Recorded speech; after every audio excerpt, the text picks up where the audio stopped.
Hello and welcome everyone back to the main stage here, the Alienware Consortium of Analytical Authority. My name is Pretty Hair, very happy to be bringing this one in now alongside Finch, Kresnik, and Stefan for your Paladins Grand Finals here in Championship Sunday of High Res Expo. Guys, cannot wait to get into this one. What a storyline to get here for the Pittsburgh Knights. The Ninjas in Pajamas overcoming some serious hurdles along the way as well. Finch, I think this one, frankly, after watching Smite yesterday too, has a lot of parity, right? You can draw a lot of parallels to Cuss Cutie to Zapman, a lot of fun stuff going on both ends of the field. I would say the same thing, man. This Knights team, really, in all honesty, wasn't supposed to be here, right? I mean, even in the placement weeks, getting a big win there over Na'Vi and just continually been a grind. And that's the one thing I've noticed, man. It has just been a grind for every one of these teams. 7 maps, 7 points, it feels like on almost every map. If you're gonna win this World Championship, you better be ready for a hustle. Here on the main stage, everything is earned, nothing is given. Yeah. And now it's just the home stretch for these guys, Ninjas in Pajamas versus the Pittsburgh Knights. Folks, we are ready to introduce your teams to the main stage. Up first, from Ninjas in Pajamas, it's Bonkar.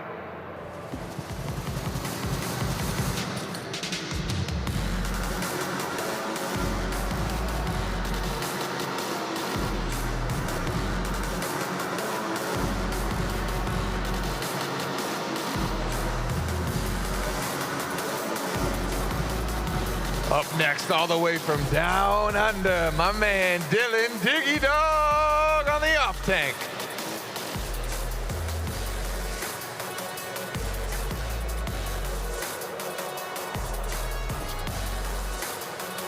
No stranger to the world stage, it's the support, Bird.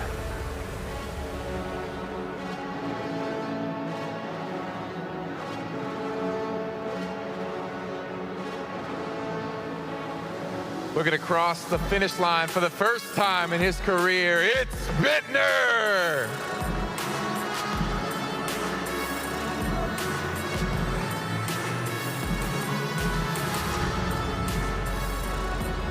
From substitute to superstar, the MVP of your first ever Paladins World Championship, Bonkar!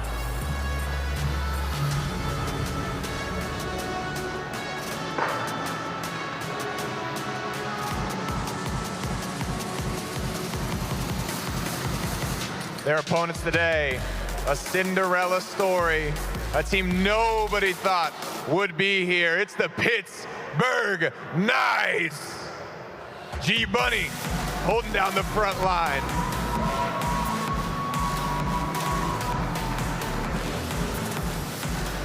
The anime protagonist himself looking to complete the redemption arc, Simsaloo!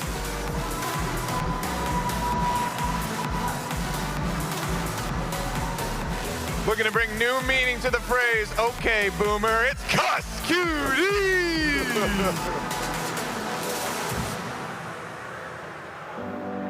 The aim god himself locking down the hit scan for the Knights, it's Rukata!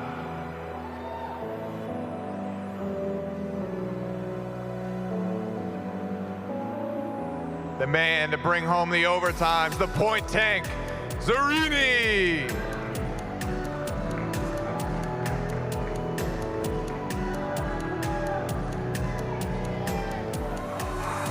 Well, there they are, folks. Ninjas in Pajamas versus the Pittsburgh Knights. So many storylines to talk about, guys. I want to start with Ninjas in Pajamas. I want to start with 2 of the oldest players up on this stage. It's Bird and Bonker, like I mentioned. Of course, Bonker being the MVP of the very first World Championship from substitute to superstar. I mean, Kresnik, this is a guy that has been here for so long, but it has been a while, right? He's looking to knock the dust and maybe get himself a second ring today.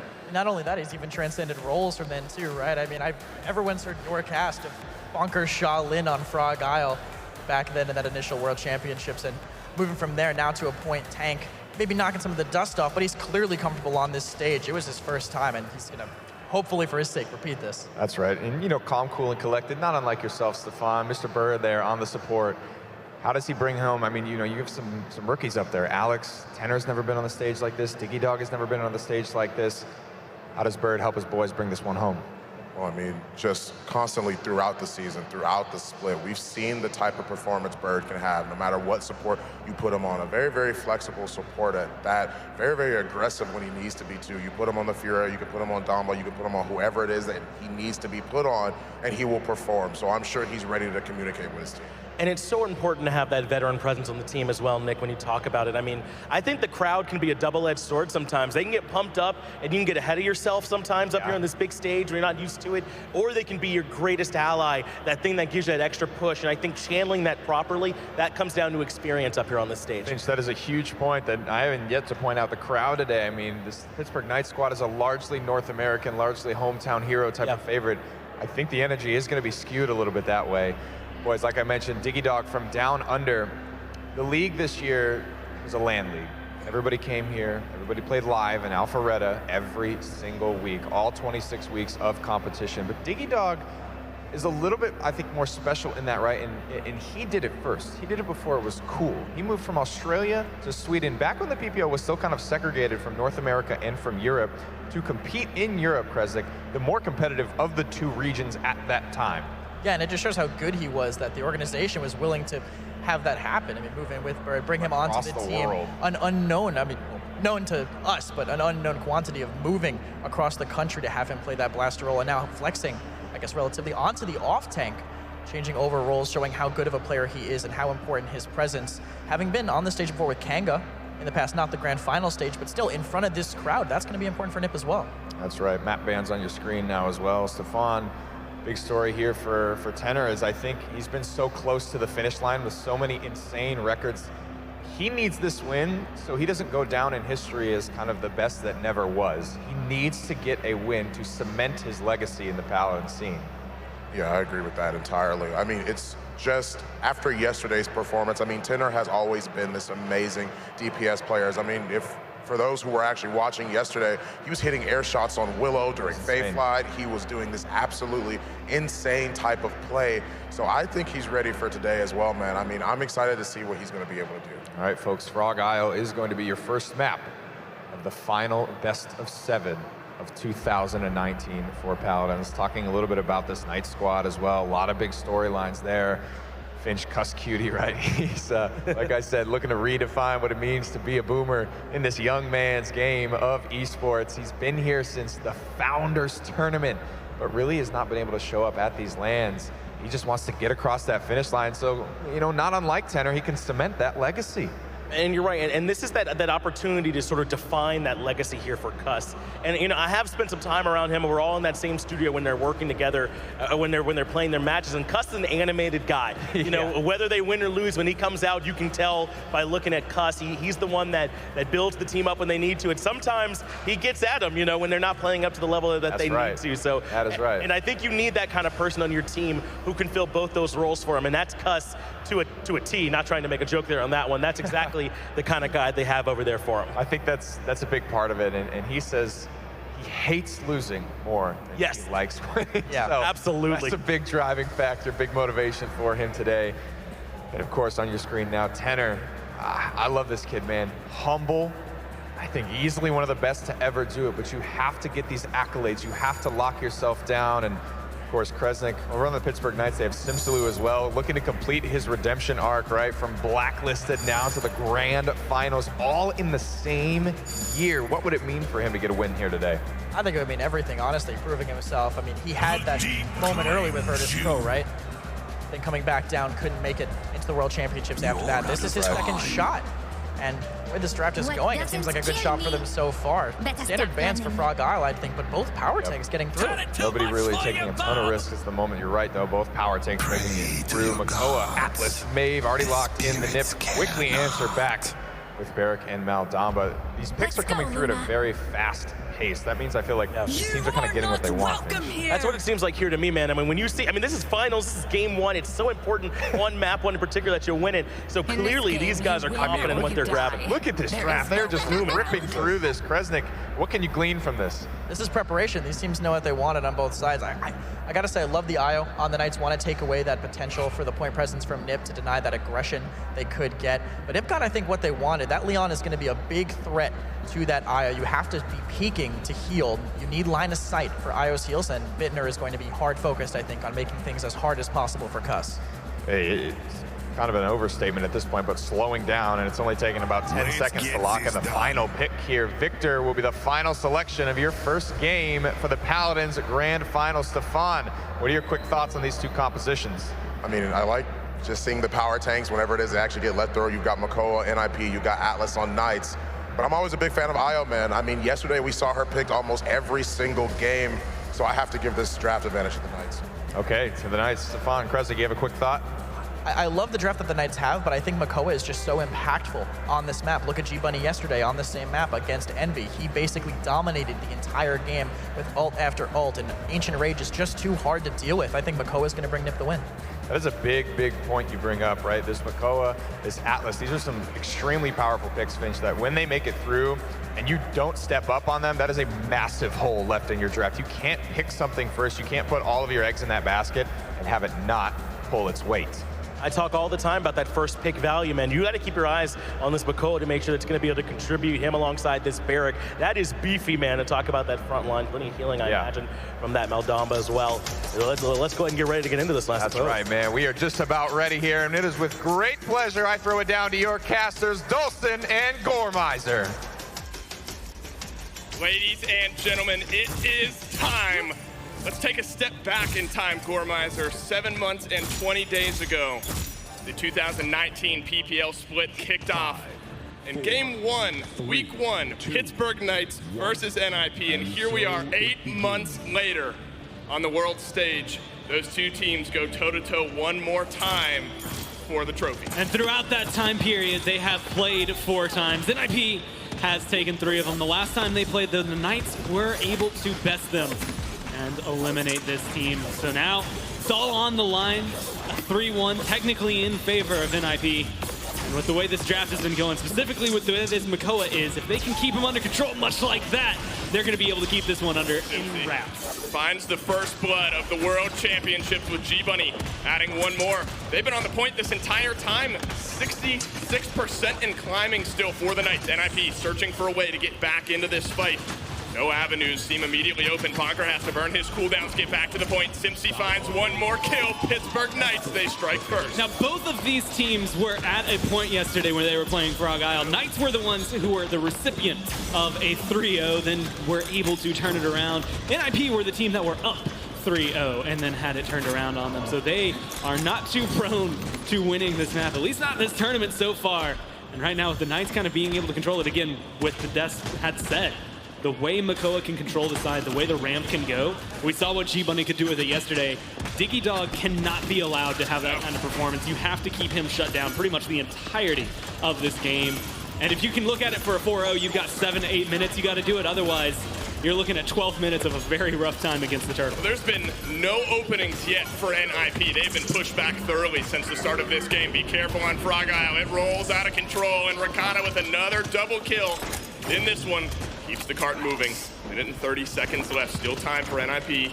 Kind of come back out of their base. Maybe try to contest one last time. All the Knights need is a couple more kills here. Into the ice block. Down goes Alex. He's away. Shell spin through from Diggy Dog to try to defend one last time, but it's a double kill from the Mave to give them the edge. Doing pretty much everything he can from the side. Simsaloo back in the flow. 4-0-3, a 7-streak burn in for the Mave, and there still is only 1 death total for the Knights as they keep taking blood. And Bird, he has to slither away at the end. Bonker falls as well, and that is a 2-0 start for the Knights on Frog Isle.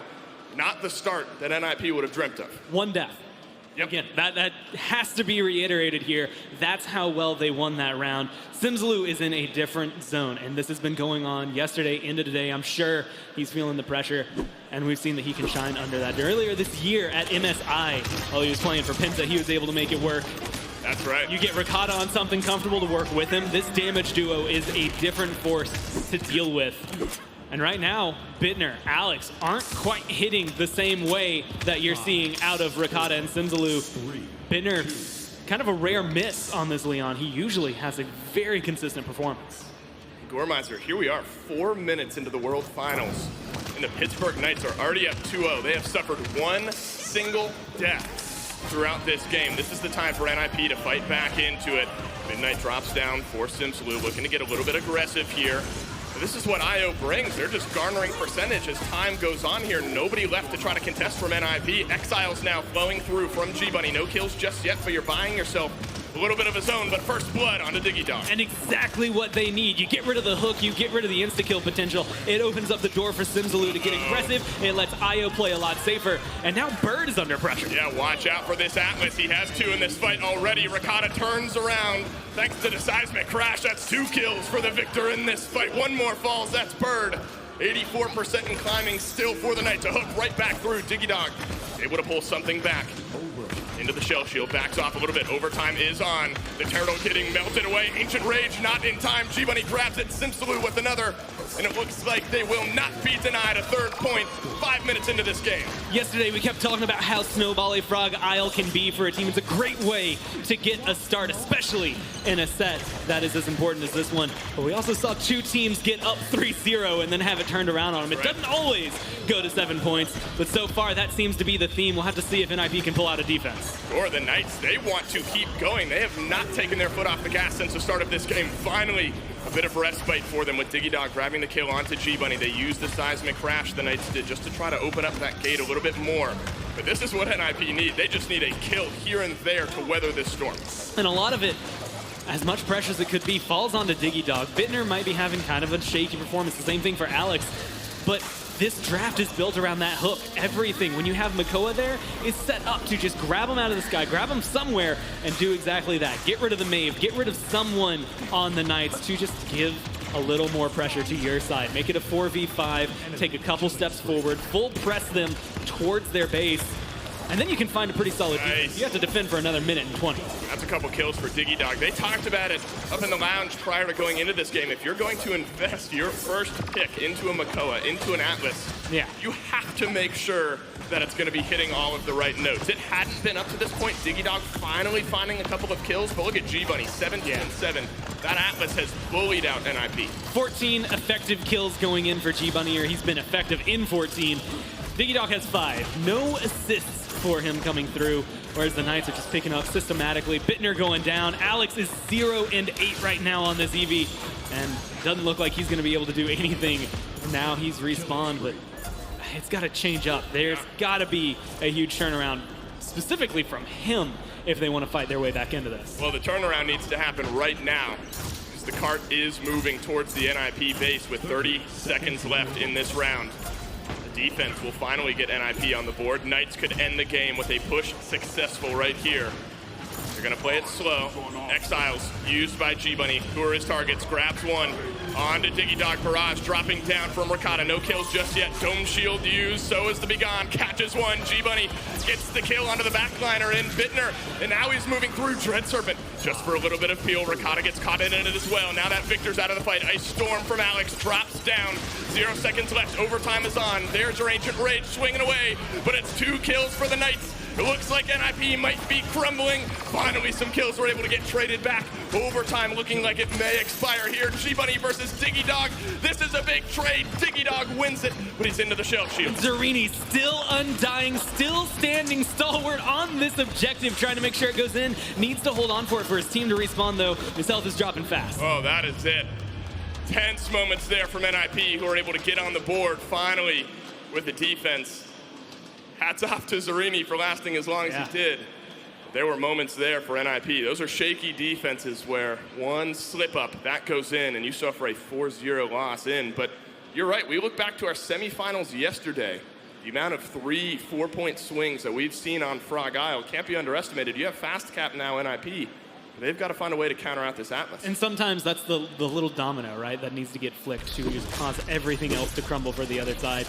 And I would argue for a lot of these, it can be a huge turning point. When you're up 3-1, granted it's only the first game, it can just be so disheartening to lose essentially 4 points in a row. 1 on the defense, and then maybe a couple consecutive afterward. We'll have to see if NIP, though, can kind of change it around. Alex finally got a kill towards the end of the round there, but he needs to go big here to make a difference. They need a little bit more out of that Eevee. Midnight from Simsalou sees the target. Sereni finishes the kill on the bunker. Front lines dead for NIP. A good trade out by Bittner. Needs some more noise out of that Leon as well, but Ricotta still firing away from that Victor. NIP, they're down in numbers, down in manpower. Now Alex just soaring close. He needs to stay alive here. You need that Eevee to grab the touch. 81%, the respawns are in. Alex is down. Bonko's gonna have to throw his body onto the pile, but his health is getting melted away. The barrage dropping down from Ricotta, 96% for the Pittsburgh Knights. The Exiles are available, but they might not need them. Cuss Cutie grabs the kill. Overtime draining down. Reset one last time by Bird. And I think that's gonna do it. Pittsburgh Knights might be able to. Alex drops down, resets it. Maybe one last time, PK are able to seal up this game. They take it, and a lot of that round starts early for them.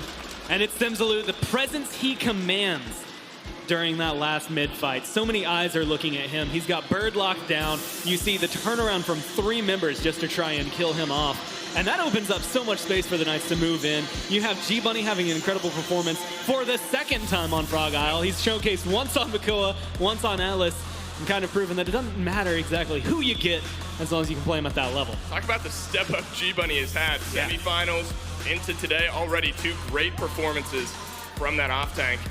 Now if you're NIP, I mean, that's tough. Where do you go in this moment? You suffer a 4-1 on Frog Isle, nearly a 4-0.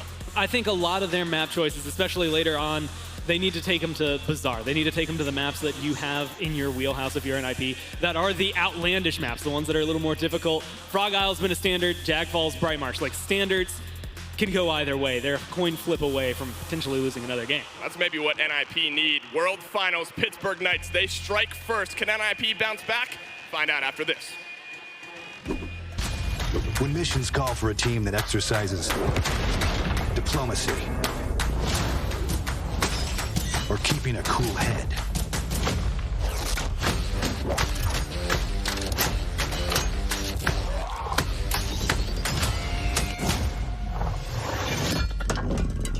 a light touch or restraint, you should call a different team.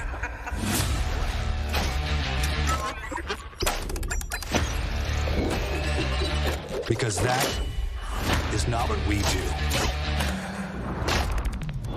It's the opposite, in fact.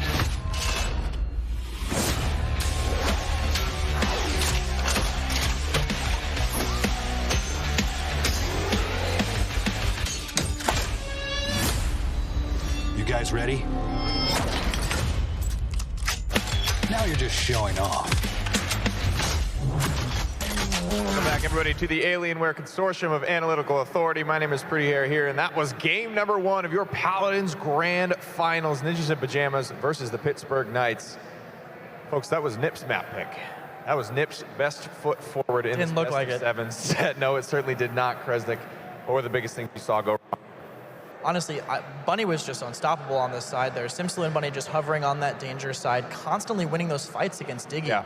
When you get a hook on either of those targets, whether it be Maeve or Atlas, Atlas has the second chance free getaway. Maeve has the pounce, damage reduction, the reset, can kind of float on the edge of the map to not be chaseable. Made it so hard for Diggy to find those picks. Stefan, what were some areas you think you saw that Ninjas in Pyjamas need to improve upon? Well, for one, it was the point presence it was that the Knights had with Luna. I feel like they weren't able to deal with it fast enough, because even during the very, very first fight, it was Luna was just controlling that point so well. It was 65% even in the very beginning as the game just seemed like it was starting. So I don't think the itemization was quite there. But of course, I mean, they had a lot of things to worry about, right? Their positioning had to be good. They had to worry about where Simsalou was, which is why we're seeing these replays of him just being all over the place. Right. Yep, we were talking about yesterday, Finch. This was the Simsalou shoe, but we were also looking at Ricotta to kind of step up and have a bit of a better game, a better showing. Everybody needs to pull their weight to cross the finish line. Nobody can kind of pull any slack. No, not up against a team as good as NIP, and that's why we saw everybody show up here for him this game. Ricotta on the Victor this time, having a much better game. That initial capture was so quick. We hadn't even made it into the back yet to see what happened. They were already pushing on the back side of it. And another thread we were worried about too, right, was Cuss going to be able to get into a comfortable position on this IO and do enough healing when you have to poke your head out in order to get it done. Clearly that wasn't an issue for him either. Alex on this Eevee, it felt like really never was comfortable getting towards him. My biggest worry was going to be Tenor on the Leon just poking him out, but Tenor was so focused on the rest of the map because the team was like, oh, we are getting rolled over by this flank side, so Tenor has to stare there, and Cuss is kind of uncontested. Last question for me, Kresnik.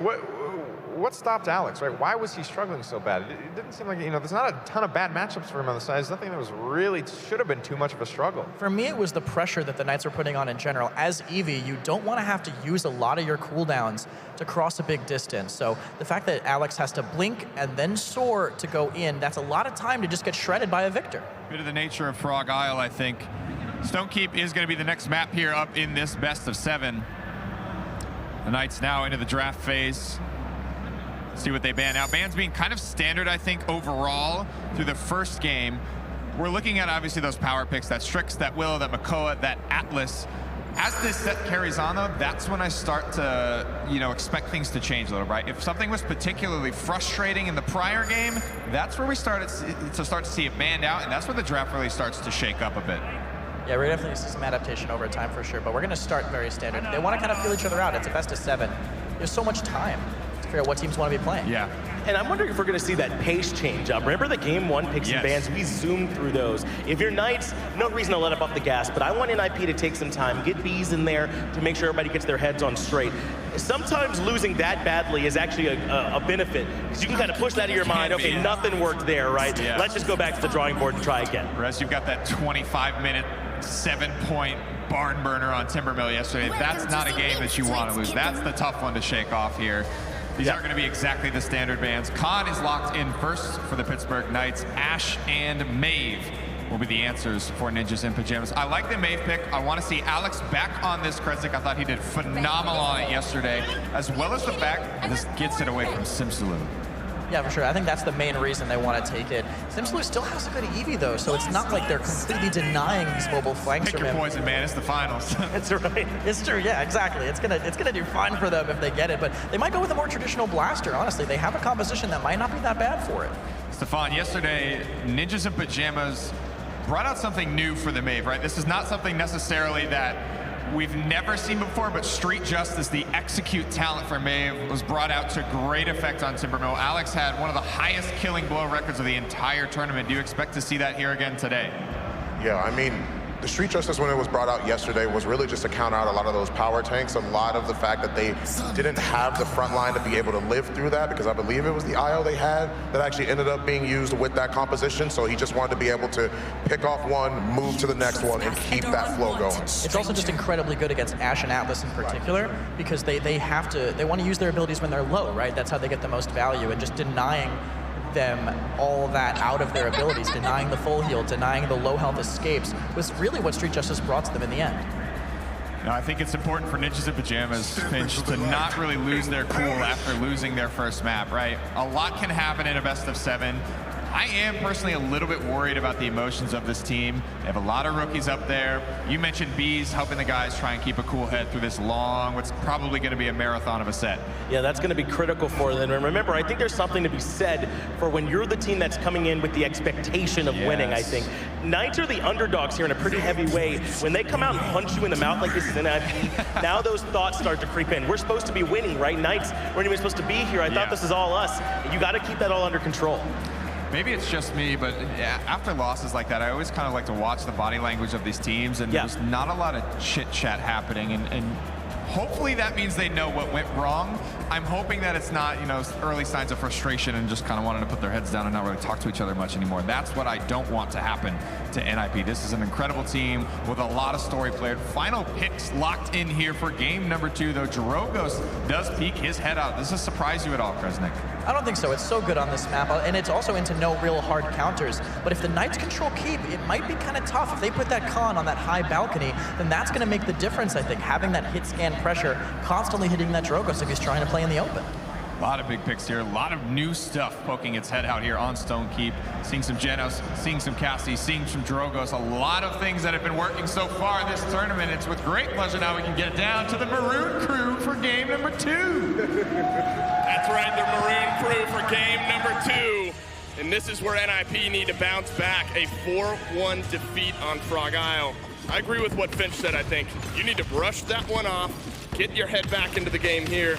They draft themselves kind of a high execution floor composition with a Maeve and a Drogos. And a lot of this on this map, specifically with NIP, can work incredibly well, but you have to control the right areas. Knights have a really good draft to kind of strip those away from you. It depends on how they approach the fight. Yep. But I expect Alex, he's had great games on this Drogos before, is going to command the skies. There's no good hit scan to really take him down easily. Alex especially, I mean, a rough game on Frog Isle on that EV. I think you need a good one here on the Drogos. Get yourself into the flow of this game. One more time, though, the off tank for the Pittsburgh Knights. G-Bunny striking first blood onto NIP, but there's that Drogos. Trades one back, a checkerboard of kills going down in the kill feed. 2 for 2 trades so far, but it's NIP who had the third. And it's that last one onto Ricotta that's going to make the biggest difference. Once you lose the kind of driving force that is your off tank, you don't have much else to stand on. Bonker even gets his name in there as they kind of systematically go off one by one of the Knights. But once you get rid of Ricotta and G-Bunny, they don't have as much pushing power. You can still have Simsalud go in the back, but he's not going to be too adept at getting rid of the Dragon. You need Ricotta for that matchup to work. Dragon Punch immediately shot down by G-Bunny. A big loss there for NIP, but they're able to start winning the fight elsewhere on this map. Watch out for that Khan. He's not able to get in range. NIP, they stay on the point, and they get point number 1. And Bittner's just in the back, making sure he goes through every single member he sees. Making it up 3, 1, and 2. Pretty much exactly what you need out of him right when you need it. A good turnaround from the Leon game onto the Maeve. The only one who's still in a quote-unquote rough zone, I would say, is Diggy Dog. But as of right now, that's kind of where you need him to be. The rest of the team is opening up the door. Soon he's going to be able to walk right through it and continue this roll. That's an overpower used by G-Bunny. Connects onto Diggy Dog, so a big trade there for the Pittsburgh Knights to be able to start off this defense, because Gormizer, this payload is moving quickly already. You can see a skirmish kind of in the back of the map as well. Bonker falls, but you're about halfway there with plenty of time left. And this is an important map for NIP, not just to tie it up, but honestly, because going down 2-0 and losing your map pick early on, as well as theirs, once Knights are able to take that, it kind of gives you just a confidence boost in how you can perform this set. And here's going to be a Dragon Punch, just kind of equalize things out. They need to get back to the payload. A minute and 20 is plenty of time, but a lot of that's going to get stalled out by the tanks on the Knights. And that's G-Bunny back in NIP's base, by the way. They were just trying to fight their way back out. Big 3 kills for NIP from Alex on that Drogos is going to keep them in contention here.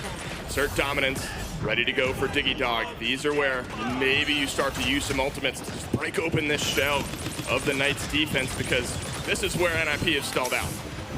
And of the ults I think they're willing to throw out, Ice Storm, easily one of them, but it's only a 19%. I want them to hold on as long as they can to that 3-time in space, because how good it can be at the very beginning of a round. But right now they got to deal with Diggy Dog, who is immune in their backline for a little bit. He's going to be able to get a good flank off of that. And what a great skirmish this was for NIP.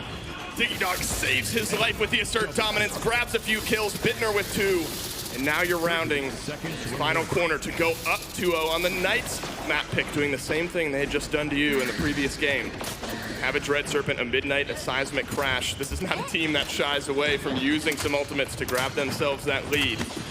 Now we just have to look and see what they elect to use. No ultimates just yet. Very low health bars on NIP. They have to back off, play it slow. Zarini grabs the kill onto Bonker, but Bittner, one more trade out from him. Look out for Simpsy on this Eevee. Connects with a shot. 2 seconds left. Overtime maybe getting reset. They really killed Bonker at a perfect time. As long as they can keep him staggered out and get rid of Diggy, then there's not going to be long chances for overtime, but they have to kill the off tank now. That's a good point, Grip. On to Diggy Dog. Force him to shoulder bash out. I think this is going to do it for the Pittsburgh Knights. They've gotten a couple of kills here, but watch out. Alex still in this fight. Overtime still going on right now.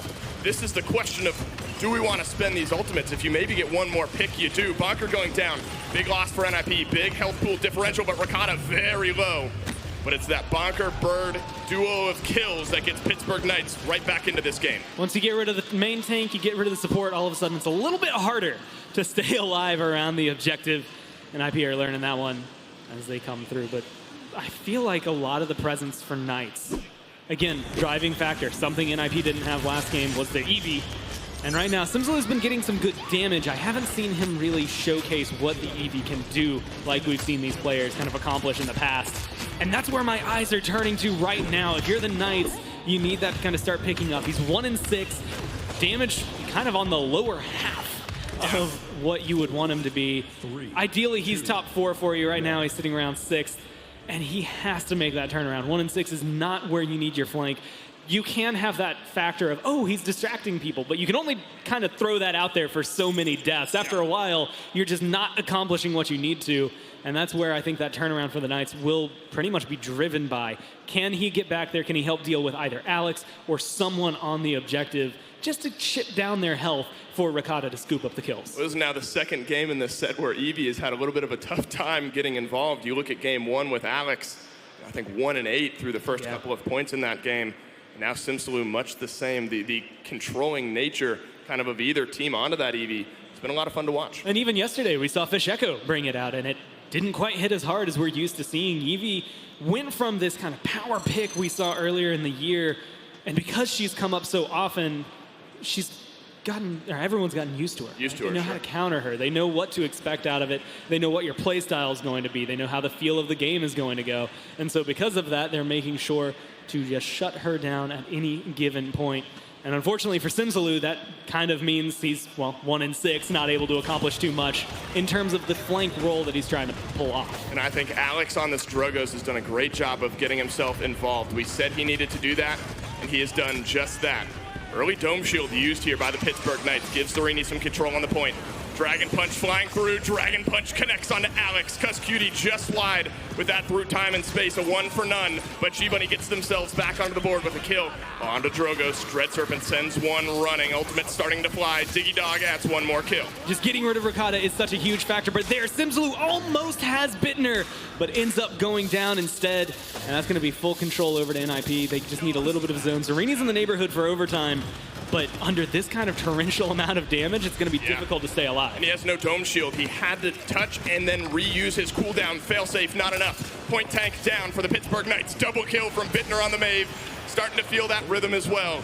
Overtime, maybe one last time as G-Bunny eyes this side here, but he's going toe-to-toe with Diggy Dog, who drops the banner, gets the kill, Simps into the ice block. PK are back in base. NIP back on the board. And we mentioned it yesterday. It bears mentioning today. NIP are the only team who have done it in a while. But going for the executes on Maeve, once a certain threshold comes up, you'll see a little skull appear on the Knights. That means Bittner can kill him with a pounce. Once he's able to get in there, that's good for eliminating the tanks, but it's causing a lot of trouble for Zarini, specifically for G-Bunny. But even on targets like Ricotta, like Cuss, it's just that nice little final hit that you need to guarantee their death. And it's causing so much trouble for him. It's a style that you haven't had to play against for a long time. And now having it kind of re-emerge and be so successful, it's definitely causing some distress. Able to get the kill, he is, but he trades himself out. Pittsburgh Knights, this is an important defense for them. You don't want to go down 3-1, especially with how convincing NIP have been in these mid-fights. These are the trades you look for, being able to add just a couple, get NIP back at respawning. You saw how willing G-Bunny was to get aggressive, but he got Dragon Punched back in NIP's base on the last defense. So how far forward do you want to go here if your PK is the big question? Honestly, they don't, since NIP don't have the Eevee, get as aggressive as you want. If you can get a kill and get into their base, go for the full press. Get up against their base as far as you can and stop them from moving forward. Then when you die, you respawn. You'll be able to hold right here where Alex is kind of hovering. But the problem is you have to keep this in mind. You have to keep an eye on where the payload is, because if you do go for a full press, you get too far and someone slips through, all of a sudden you're getting backdoored and you didn't even realize it. That's true. Simsy is going to put an end to those thoughts, though, with a double kill of his own. IP back and respawning. Looks like they have a couple barrack turrets. You can see Cuss Cutie on that Genos. Don't need full line of sight to do a lot of healing. So he's playing himself plenty far back just to mitigate any pressure of a potential NIP player slipping through back to that payload behind them. And with 38 seconds left, it's a tall task for NIP to be able to break right on through. Just a couple more kills from Knights would maybe tie up this game one more time, and One more time, Gormeister, you see how willing PK are to push all the way forward. And hold it, and this is exactly what you need. If you die here, you still have plenty of time to respawn. I mean, look where the payload is. It's almost back to where it started as it's been regressing. You have 15 seconds left. That's easily held in overtime if you're the Knights here. And if you keep getting kills like that, that's good for Ricotta. That's good for the Knights. Beautiful shots from Ricotta. He goes down, but he's going to be respawned by the time this game continues on. Wall up from Bonker. Now overtime is on with about 95% of the map to cover.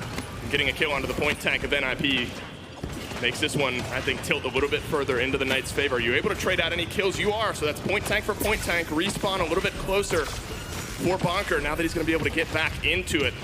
But just these kind of intermittent trades, maybe just enough. Diggy Dog goes down. This is a big 1 versus 1. Simpsy finds the final shot onto Alex. G-Bunny on the point as well. Things still moving. Overtime looking like it's going to expire once Bonker goes down. That's all that stands between them and a second point here for the Knights. Oh, now it's Diggy Dog. It looked like he just kind of replaced them. The shell broke, and all of a sudden Diggy Dog's left standing. There we go. It's only a little bit of pressure coming down for him. The biggest thing out of that round is when Simsalou kills off Alex in the air. That kind of thing can happen. We've seen it happen. Once you kind of get into the flow of Eevee, it's a little easier to chase him down. It's by no means an easy counter. It's not even easy to accomplish. These projectile shots going air to air, very difficult to kind of predict their movement. But if he can keep that kind of consistently happening, all of a sudden that Drogoz has something shutting it down. It at least takes it out of the sky for a little bit and gives some room for Ricotta to get aggressive, change that 10 and 10 to something a little more appealing. Bittner at 15, 8, and 8. 15 kills, 23 affected overall. Net worth, that's all in NIP's favor. You get that 300 credit bonus for capturing the point. That gets you a couple extra items and puts you in a great spot for these mid-fights. And that's the biggest thing. Going it up 2-2. They've been able to kind of keep the economy in their favor. Nice, that's an overpower. Doesn't get the kill though. Cuss Cutie snipes one out. Simpsy with a good shot onto Bird. Dome shield dropping down. Alex flying through. Once that ice block expires, Simpsy might as well, but he's able to blink himself out of it. No escape for Ricotta. Double kill from the Drogos. Make it 3. NIP right back in control. And this is the problem. I mean, who's looking at him? Who's able to deal with him? It doesn't matter if you can't get the push. As long as you control the mid, that's how you win the game. They're at 54% right now. G-Bunny is probably the best driving factor. He has some hit scan presence, but with no overpower available, there's no guarantee kill. And now there's a Midnight against him. It cuts off all their vision. Midnight drapes down over Stonekeep. Bittner looking to get involved. The G-Bunny pushed all the way back. That shield is up just to play defensive. Alex gets another point tank very low now for PK. Alex just able to escape. Diggy Dog down on the low ground. Gets the kill onto Ricotta as well. Serini, beautiful shot up into the air to get rid of that Drogos. But once Serini falls, it looks like NIP are maybe going to be able to win one more mid-fight. Now that G-Bunny's back, things are a little bit more interesting, and overtime reset one more time. Well, the biggest thing, Pounce, once the cooldown comes up, if they need it, does go through shields, so that execute is just waiting. Didn't get the cooldown, didn't matter, got the daggers over the shield, and it's just clean kills all day for NIP. And this is a game to win for NIP and a game to tie for the Knights on this offensive push. And NIP, this is something we haven't seen out of them that much on their pushes this game. Getting aggressive early on, putting the Knights all the way back on the back foot right off of the bat. And that's what they're doing here. Maybe gives themselves a better chance. And 2-2 was a dangerous scoreline to go into this round. Now 3-2, conversion gives NIP a game, ties up the set. And well, Dragon Punch is a good way to make sure that this keeps rolling. They've only used 30 seconds of their 2.5 minutes for the push. And you can take trades like this as much as you want. You don't need the full 2 minutes to kind of get around this corner. The archway right in front of you is the most difficult choke point on Stonekeep to get through. And that's kind of where NIP have been failing time and time again. That's where they keep getting stalled. They need to be able to break through that. Doesn't all have to be right now if you're NIP, but the Knights, they've got a long 1.5 minutes left all the way back in their base. Losing Simsalou for the next 10 seconds isn't easy. Bonker drops down the seismic crash through time and space. No good from Cuss Cutie. Bird is able to get the kill onto the con. So now 2 down for the Pittsburgh Knights. Ricotta, important shots from the high ground. Snags a kill onto the Maves. Zarini now down as well, though. Bird has that Dread Serpent. Could peel off down onto the low ground. Simpsy into the ice block. Moves himself forward, but NIP back off. They've got the Midnight available. That's good to get back in there. Like you said, Dread Serpent available, as well as the Assert Dominance. Those two are great to create space at the end, or, in the case that you're getting pushed out, demand that you don't lose the ground that you have already gained. So Diggy, as long as he's alive, especially if he comes up around on either side for a flank, will be able to kind of command presence around that payload, hopefully get it through the archway a little bit more. And once it's here in the courtyard, it becomes a lot more difficult for Knights to defend. They have the high ground, they have a wide open space. They've got a dragon on the other side that is just commanding the air. Oh, big 2 kills from Simpsy, finds some important shots. Dread Serpent used by Bird, sets up the kill onto G-Bunny. Simpsy already has 2 kills in this fight, looking for maybe a third onto Alex. The high ground duel rages on one last time. Who's gonna win it at the moment? It looks like Serini gets the kill onto the Drogos. NIP, they're swept, and they gotta look for 15 more seconds. They have to get rid of Bonker here. Shouldn't be too hard. He's left alone, no support behind him. He's just going in for the touch for overtime. With Inara going down, that should put it around 3-3. Yep. You'd like to think so. 0 seconds left. Yeah. No overtime. Pittsburgh Knights tie the game at 3. This is a huge mid-fight. You're looking at a 1-1 tie or a 2-0 lead for the Knights.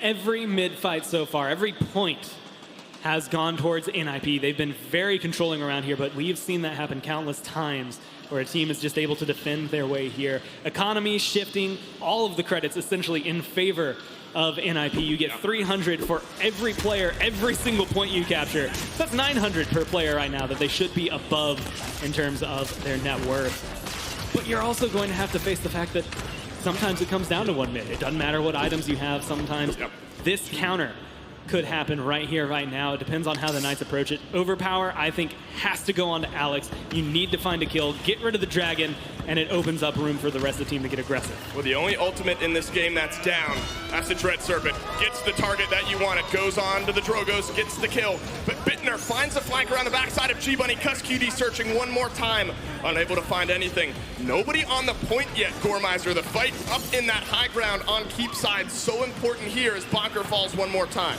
Flank v flank, looking for the kill onto the Maeve or the Eevee, depending on who you're looking at. Simsalu's going to get aggressive. You can get Bird there, that's huge. But he's playing it safe. 1,800 health isn't a lot to work with. That's a beautiful shot from Simpsy. Simpsy with the flying shot, but Alex with the Dragon Punch flies right back through the Knights. They found the kills they need. They have the positioning. NIP, they have the only ultimate up in the end of this game. A seismic crash could be the difference. They move forward. Cuss full health. 15 streak burning for the support and the veteran. And he's going to be holding on to this one. They're going to be at 75, but there's the seismic crash. Seismic crash finds CussQD into the back line. Bonker getting melted away. Enough healing keeps him alive just for a little bit longer. Rakata, his shots are just a little bit better. Bonker goes down. 4 members of NIP trying to fight back in. 3 members of NIP left alive. Dread Serpent peels off of the point. Bird in the back line trying to sustain the rest of his team. Diggy Dog has to shoulder bash out. Overtime nearly expiring. One more kill onto Alex. PK take the win, and they go up 2-0. And that is going to be a solid stone keep for them. They take their map, they take NIP's map, and that is a dangerous game to be in. But as you were mentioning earlier, these teams started this year playing each other, and several times that they have met, Knights have taken the first 2 maps and then lost 4 to NIP afterwards. So don't count them out yet, but do count the Knights in. They're definitely feeling it. They have a new look to them, and this is a good land so far for them. I mean, you're right. You talk about history. We come into this, the very first. This is actually the scariest this year. The NIP were able to take it 4-2 after losing the first 2 maps to the Knights. This is a team with some resilience. I think having Bees in their coaching staff has really helped kind of keep things grounded for them. But if you're the Knights, you cannot rest on your laurels. You can't play like you have a lot of ground out in front of you. 2 wins away for being world champions. See if they can make it 1 right after this.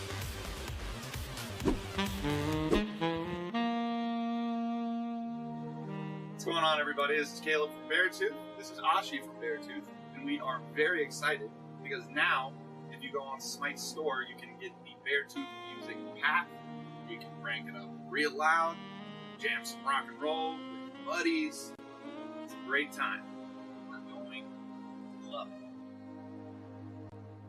Destined for greatness or death!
Welcome back, Paladins fans, to the Alienware Consortium of Analytical Authority. Game number 2 is now in the books. The Pittsburgh Knights continue to rock and roll in this best of 7. Guys, this is the underdog. This is the Cinderella. This is supposed to be a tale of trial and tribulation. This is not supposed to be easy breezy cover girl 2-0 up over NIP, this team that sports the longest win streak in Paladins Premier League history.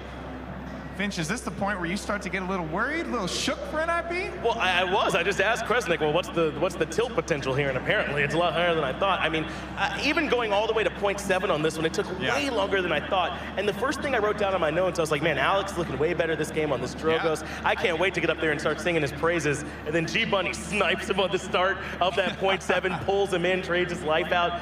That put it into that, didn't it? Yeah, Bunny waking up was what they needed to do with Alex. Bunny was the counter. He was the only hit scan presence they had. Yeah, cuss, but Genos is never really going to be able to deal with that. But Bunny being able to come out and do that. Also, Simsku waking up, hitting mid-airs onto the Drogos while he was going around. That's what Knights were missing, and that's why they lost so many mid-fights in a row. I think a big part for the Knights now is to make sure they keep a level head, keep taking this one game at a time, and they're going to stand tall when it's all said and done.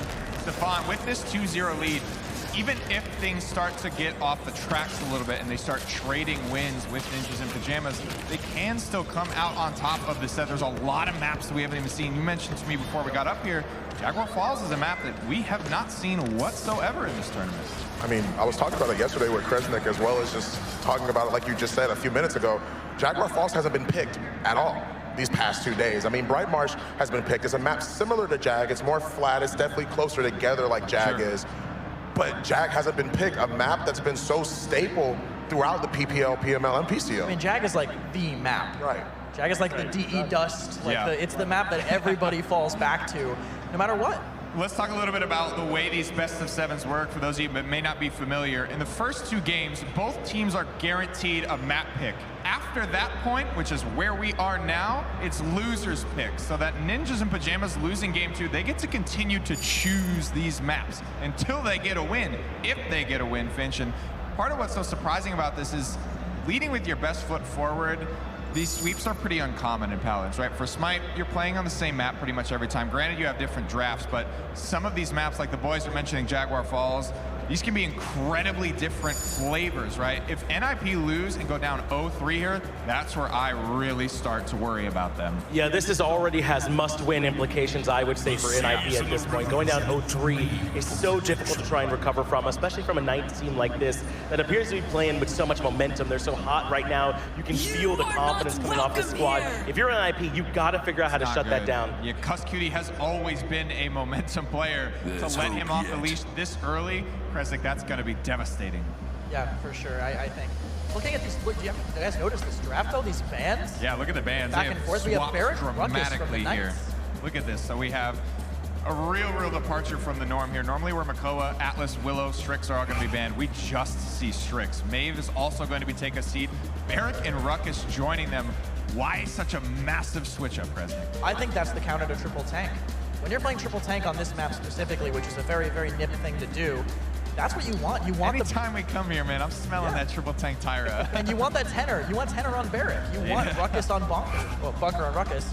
And not having that's going to be a big hit to NIP. Now they're going to be able to get that double off-tank IO more than likely, which is going to mean they can get very aggressive. But now Knights know that they're not going to have the health pools. They probably won't have as strong as a triple tank as they would have otherwise. Maybe not exactly what they wanted, but I think a strong start here nonetheless for NIP in the draft. IO, the newest support in the character, and a character that has come up very recently, did not exactly hit the ground running in the Premier League. Stefan, can you walk us through exactly what makes IO so unique? So, well, one of the things is that makes her unique is Luna. I mean, Luna is a deployable that she can put out. She can drop it on the point. It pretty much counts as another player. Technically, right now, PK are fighting a 6v5 instead of a 5v5. Luna acts as that point capture presence and that objective control. She's like a turret. Kanga were the ones that popularized IO a lot, and then eventually, a lot of people came to adopt her into their drafts. Shout outs to the Kang gang. I know they're out there in the crowd somewhere. That's right. Papa Hayes as well. Shout outs to the boys. Much love here. I'm sure they're cheering for Diggy Dog. Again, Diggy Dog, an original member of that Kanga roster, moved all the way from Australia to Sweden just for the chance to play at the next week, show he's got the chops to compete at the highest level, and he's absolutely done that to get himself here on the stage, but yet to have a win. Ninjas in Pajamas down 0-2 to the Pittsburgh Knights here. Willow surviving surprisingly long in this draft. Yeah, I was a bit surprised by that too, to see it drop this far down. But as you said, we're gonna see a lot of heavy hitters in this one, right? Atlas making it through. The next time Willow you as see well. my banners, This one's gonna be dictated by some of those power picks you don't always get to see. It's also because of the map too. It's very flat. Willow really wants that kind of high to low ground spam. That's where she's the strongest. But now with Cassie Eevee picked on the Knight side, it's open. You don't have any hit scan to directly counter her now, so that Fae fight's gonna be a lot more viable. It's not time to use the phrase do or die, but Stefan, if they go down 0-3, do you think there's a chance that Ninjas in Pajamas can still come back? Well, I mean, they'll have to. I mean, going down once again 0-3 is a very, very big deal. And I'm like smiling to myself because I see the Furia. I mean, if you ever wanted a green light in a draft, a go button, it's Furia with her Inflame. So Knights have to bring out all the stops with this IO. If they go down 0-3, I don't know what they're going to have to do to try and make it back. Momentum, momentum, momentum. It is all on the side of the Knights. Ninjas in Pajamas have to do something to shut this down. It looks like we've got a very different flavor of draft here, extremely different bands, a wide open map. Ninjas in Pajamas, they're down but not out. Back's not quite up against the ropes yet. Again, this is a best of 7. They have one map to give, but not a lot of room left to breathe here. We want to get into Shattered Desert here. We want to get the action underway. Dolson, Gormizer, take it away.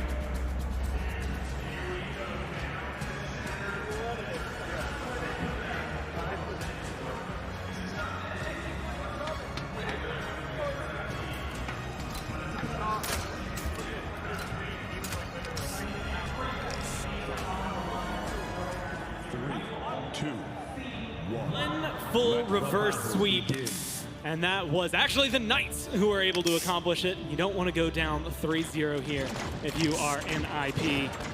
So a lot of pressure on the line. Simsulu obviously feeling comfortable with the fact that he was playing that Eevee last game. Kind of got into the zone. He's bringing it back. This is a good map for her. We'll see if he can kind of keep up that level of play and execution. I don't know, man. You give Rakana this Cassie too many times, he's going to make you pay. And he makes Alex pay for flying in his airspace at the beginning of this game. Bird flanked out, Bird knocked down Bittner. He has a saving grace kill here for NIP. Pittsburgh Knights right back onto the point. But it's the rest of PK that are moving in. Big hook into the back, but Zarini finds the final shots. PK, they win this early engage. Just kills, kills, kills. The Knights move in. They're up 63-24, and they only have one death. It's Simsaloo, unfortunately for him, but it doesn't matter. His redemption arc can be brought by his teammates as he stands up here right now looking for really good distance in a really good zone. They just zone it out. They win just a few kills. Look at that. They have 5 kills on the board for them. A lot of them staggered out, and that's all they needed to grab this first point. NIP, one more time here in the World Finals. They're looking for a defense to get themselves on the board. And again, you were mentioning giving Rakata Cassie too many times in a row, but now you've got both of them, him and Simsy, kind of firing on all cylinders. They're in the zone. They're playing pretty much at the level they needed to be playing at the beginning of last map. They get that first objective. We've seen how quickly a map can turn around, though. A lot of it is pressure onto Diggy Dog. Didn't have the performance on the Makoa he wanted to on Frog Isle. Has to go big this game. Needs more kills than just one every now and then. The hooks have to connect. The ults have to be on point, and he cannot afford to be out of position for this game. And I think this is an area where NIP will feel okay. They're losing maybe, one member, but they're trading out. They look like they want to even fight if you're the Knights. They get the good stun. Shell shield forward from Diggy Dog to protect his Willow in this case, but not enough to keep him alive. G-Bunny grabs the kill and Flame used. That's that go button Fawn talks about. The moment those fire wings sprout out, Pittsburgh Knights are going to push forward, and they are going to sweep NIP. And that's the biggest thing. 30% movement, 30% damage amp, but only every time that number under the Furia portrait hits 100, Gus decides to hit the go button. He's 006 right now. As long as he can keep up this pace, it's pretty much exactly what you want out of your support, right? But the thing about Furia is she does a lot of good damage as well. As she charges up her passive, starts to be able to get a higher fire rate. She starts hitting pretty much just more often, more difficult to deal with. Finds kills kind of alongside her damage dealers. Not as often, not as much, but it's a big threat. In a bad break, Bonker misses the overpower. See, it's about 60%, goes down to 30% on that ultimate cooldown. So he will have it at least for the next mid-fight, maybe even towards the end of this round. A good couple of kills from the rest of NIP. Put them in a position to move forward, push back the Knights as much as possible. With 20 seconds left in this round, the hooks are connecting, sets up a kill onto G-Bunny, but Diggy gets traded out. You think that NIP are okay with this? You're just kind of getting 1 for 1, but the Knights are coming out ahead. But that was such a good hook. Like, it doesn't feel like it should be a Diggy Dog death there. Yeah. But they're going to be pushed back as of right now. Still contesting around the payload. The Knights are in a good position to get around this last corner. And this Fae Flight's not really getting much done. You need to find more out of that. With that off the board, it might be easier for the Knights to walk forward. You needed more from that ultimate. If you're NIP, overtime is on. Hook through, Rakata caught out. Diggy Dog one more time, he goes down. Alex is there to trade out the kill though. These are some of maybe the most important trades of the game so far. Checkerboard down the right side of your screen, it's 2 for the Willow. NIP, they're trying to hang strong, but they might not have the health pool. Simsy right back through, but the respawn score, they're a little bit closer. And Zerini at this point is just saying sometimes you gotta do it yourself. He's putting his name on the board just as much as any DPS player. Still standing, going for the seismic crash. He wants the conversion. Pittsburgh Knights, they want to keep going. NIP, they're back and respawning, but the ultimate's dropping down from PK. Luna from Bird still on the payload hook. Testing, you can see how fast overtime wants to go down. Diggy Dog respawns back in, gets the hook onto Zerini, and now it's all down to G-Bunny. No more front lines, no more time. NIP, they tie it up. They hold on to it for a while, but that does mean a single step off can end that timer. Starts around 6 seconds. There ends, what, less than 1 is what it feels like for them. Not a lot of time or wiggle room to play with if you're the Knights. It goes 1-1. This is where, again, turnaround specifically for Diggy Dog. Didn't have much of a presence during the last mid. Has his Ancient Rage ready and available going into this round. You can see him go to the side. If he gets a hook, it should be a kill as long as his team's paying attention. Then you can follow up with an Ancient Rage. A lot can be just picked up off the back of something as powerful as that. G-Bunny yesterday was able to win them a set with a triple kill using that ult. You cannot count Diggy Dog out, but if he gets taken down, if he's dealt with, then that can shut down any sort of mid-fight NIP would have. Yeah, I think, I mean, at 6, 4, and 8, the Makoa's hitting its stride. The hooks, as you say, they've been good, but they're not just getting a free kill. They're getting traded out, and that's just been about it. Early kill here for Bittner, 1 more for Alex as well. Zerini and Simsy are able to get a couple for the Pittsburgh Knights. The Leon starting to find a little bit of space here for NIP as they push forward. Simsy back safe behind this wall. NIP, they get a couple of kills, lose a couple members, but they have the positioning. They're just standing here holding on. This is perfect for Bittner more than anyone because of the fact that he can just get dismounts. Nice long range, long lines of sights, a lot of abilities that will just kind of tap anyone on the Knights who happens to show it off. A good overpower as well, setting them up for success on the point. That's what they need. They need these ultimates to connect. They need to make them pay off. And right now, NIP do. Can you push this 5v4 advantage, though? At the moment, the answer looks like yes. Bittner turns around. Bittner grabs his second, looking for a little bit more. NIP, they win the mid, and they're in the lead. And a good stun there isn't enough to save Cuss as Bittner and Diggy just kind of roll through everyone in their way, taking those steps forward, and they are getting aggressive with the zone, and again, perfect map to do so. There's a lot of nooks and crannies to hide in and get aggressive. The payload kind of has to take a roundabout path to get here. You get in their face, you lock them in the base, and you make sure that payload gets as much ground nice stun. Possible. That's a beautiful stun onto 3 members of NIP. Simsy has 3 kills, looking for 1 more. Zerini takes it. But what a start to that defense. Perfect seismic crash from Zerini. Locks up just the right amount of members of NIP to capitalize. And that's a good start to the defense for PK. And if you're looking at what can they do for the next minute and 40, well, 90% on the Inflame, that can get them at least 1 more fight back. And admittedly, Chart's pretty fast. At this point, he's going to be going into a heavier tier of morale boost that's going to give him higher percentage charge on his ult. And the higher he has that, the more likely it is he can throw it out, feel comfortable with it, and charge it back in the next minute and 20 to make sure they have it for the next round. Well, NIP, they're feeling the opposite. They want to use their ultimates to try to get aggressive now. Alex into the Fae Flight was able to grab a kill. Back off, good body blocking. G-Bunny 1 shot away. The Willow Flutter puts him up and then sets G-Bunny back to base. But this is just to get back to your payload core. That's an Inflame from the Knights to try to secure this defense. And this is more than what you need to stop this. Again, move speed, damage, you got it all coming down from that ult from the support. And it's going to be able to set them up. They use it pretty early. It's enough time that it can recharge, which is what Cuss wants out of it. Yep. But there wasn't really anyone around to use it on. The damage kind of gets wasted. No big kills come through. and the payload doesn't necessarily go further back or forward. So it just is a holding point for the Knights here, trying to tie it up 2-2. NIP have 30 seconds left for a conversion. So 1-for-1. You look at the ultimate economy, NIP far and away ahead of that one. 4, almost 5 ultimates ready. Simpsy on this Eevee. He's hit a triple kill already in this game. But it's Pittsburgh Knights who have the numbers kind of against them, as NIP are able to move forward. 15 seconds left. This is a map where once you get onto the payload, you really only need 1, maybe 1.5 fights to get it converted. And they're in pretty prime position. You win one fight, you get around the last corner. You win the next, you push it in. That's where their goal is going to be. They have to break right here. It's a very difficult position to hold if you're NIP. The Knights, however, have plenty of angles to attack this one from. And so far, it's been working out well for him. Bittner doesn't know where to look. Overtime is on here. Lots of members of PK to be mindful of. Zarini moves forward. Good blocking from that shield from G-Bunny. Bonker down, Diggy Dog down as well. NIP, they're crumbling here. Pittsburgh Knights, they secure the defense on the back of a double kill from Cuss Cutie. And you had mentioned the ult economy a little bit earlier. Knights charge up the remainder to tie it up 5 for 5 going into the next round. And this is about as perfect as you can get. Knights capture, NIP defends. NIP capture, Knights defend. Both of these teams have a very similar aggressive play style. They like to kind of butt heads against each other. And with all of their ults available, with the way the map is kind of played itself, it's very, very deathmatchy around the point. If you get a performance like that out of Simsy one more time, then you can absolutely grab an objective. But 2-2 is a magic number. 1 capture, 1 conversion wins you the map.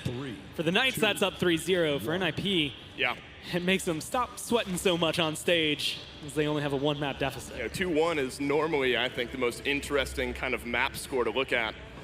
Difference between 2-0 and 3-0 in the World Finals, that might be just a little bit more interesting. NIP, they start off fast, up into the Faith Light and Flame. They're not able to get the kill onto Bittner. Finally they do, but not before Alex is able to trade out a couple of his own. NIP, they have the numbers. Alex with 3 kills on that Willow, make it 4 in this fight.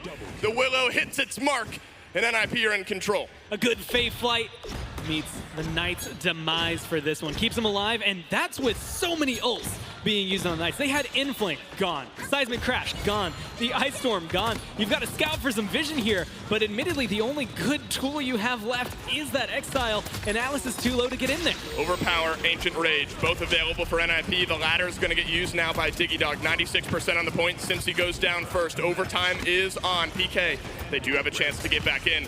But you got an Ancient Raging Makoa in your backline. Somebody's got to turn around and identify that, but they're not able to do so quick enough. Great hook from Diggy Dog. Zarini falls. NIP 1 point away from taking the map. That was surgical from NIP. They knew exactly where they wanted to apply the pressure and got rid of the Knights exactly the way they needed to. Now you've got Bird. Send Luna to push the objective forward. Simsaloo causing a little bit of distraction here. But this is kind of the best thing, not only about the map, but about their composition. Leave Luna on the payload, and you can get aggressive. You can focus on healing. You don't have to worry, or your tanks have to worry about controlling the objective. It'll continue moving forward as long as the Knights aren't able to kill that Fox. And as of right now, they're not in any position to get back there. These hooks from Diggy Dog continue to be lethal to the Pittsburgh Knights. This time around, they're not really able to trade out much. Normally, it's a 1-for-1. Just one stray hook could seal the deal here on Shattered Desert. Pittsburgh Knights back at respawning. Payload very, very close here. Good wall. He's got to prevent that one. Stun onto G-Bunny, puts him back behind his own stasis field. No projectiles can go through that giant orange shiny wall. Bittner with the first kill onto Ricotta. Things a little bit dire now for PK. All they need is a couple shots. Ricotta Zarini down, a couple of Exiles. Might that could be it. Him some time, but this payload's moving forward, Dave. Diggy Dog, he has all the kills they need. Alex has a couple more. NIP, they make this a set, and now it's 2-1. And it's exactly what they needed early. You would ask, where can they go? What can they do? Bazaar, Shattered Desert, the fringe maps that NIP have perfected are the ones that are starting to grant them some ground to stand on. The Knights get the next map pick. That's where things will get a little more precarious. Like you said, 2-1 is one of the most interesting map scores there can be. 1 win from NIP ties it up, and we have a minimum of 6. A win from Knights, though, puts them 1 away. Kind of puts a lot of pressure on the shoulders of NIP to not get knocked out. Well, you can see Bees talking to the boys up there on stage. A lot of Smite fans in here. I was kind of correlating this final to the Smite final. You have a team like SK and the Knights, underdogs, somehow make a sweep through, knock down a couple of kings along their way. And you have a team like Rival and NIP, through and through probably the favorites once Na'Vi was out. But it's Knights, the underdogs, the Kingslayers, as you like to call them. They strike with the first couple of maps. NIP, they're able to trade back, looking for the tie in Game 4.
I was looking for this. I will have your soul. Come and get it.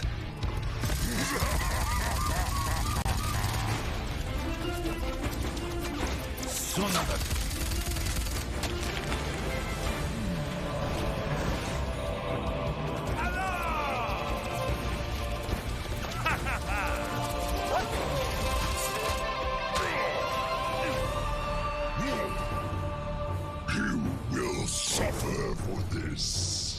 You're ridiculous.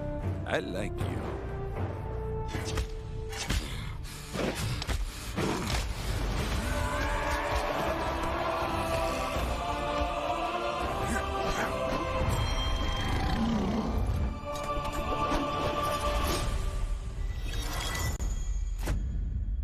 Ooh, that's going to leave a mark.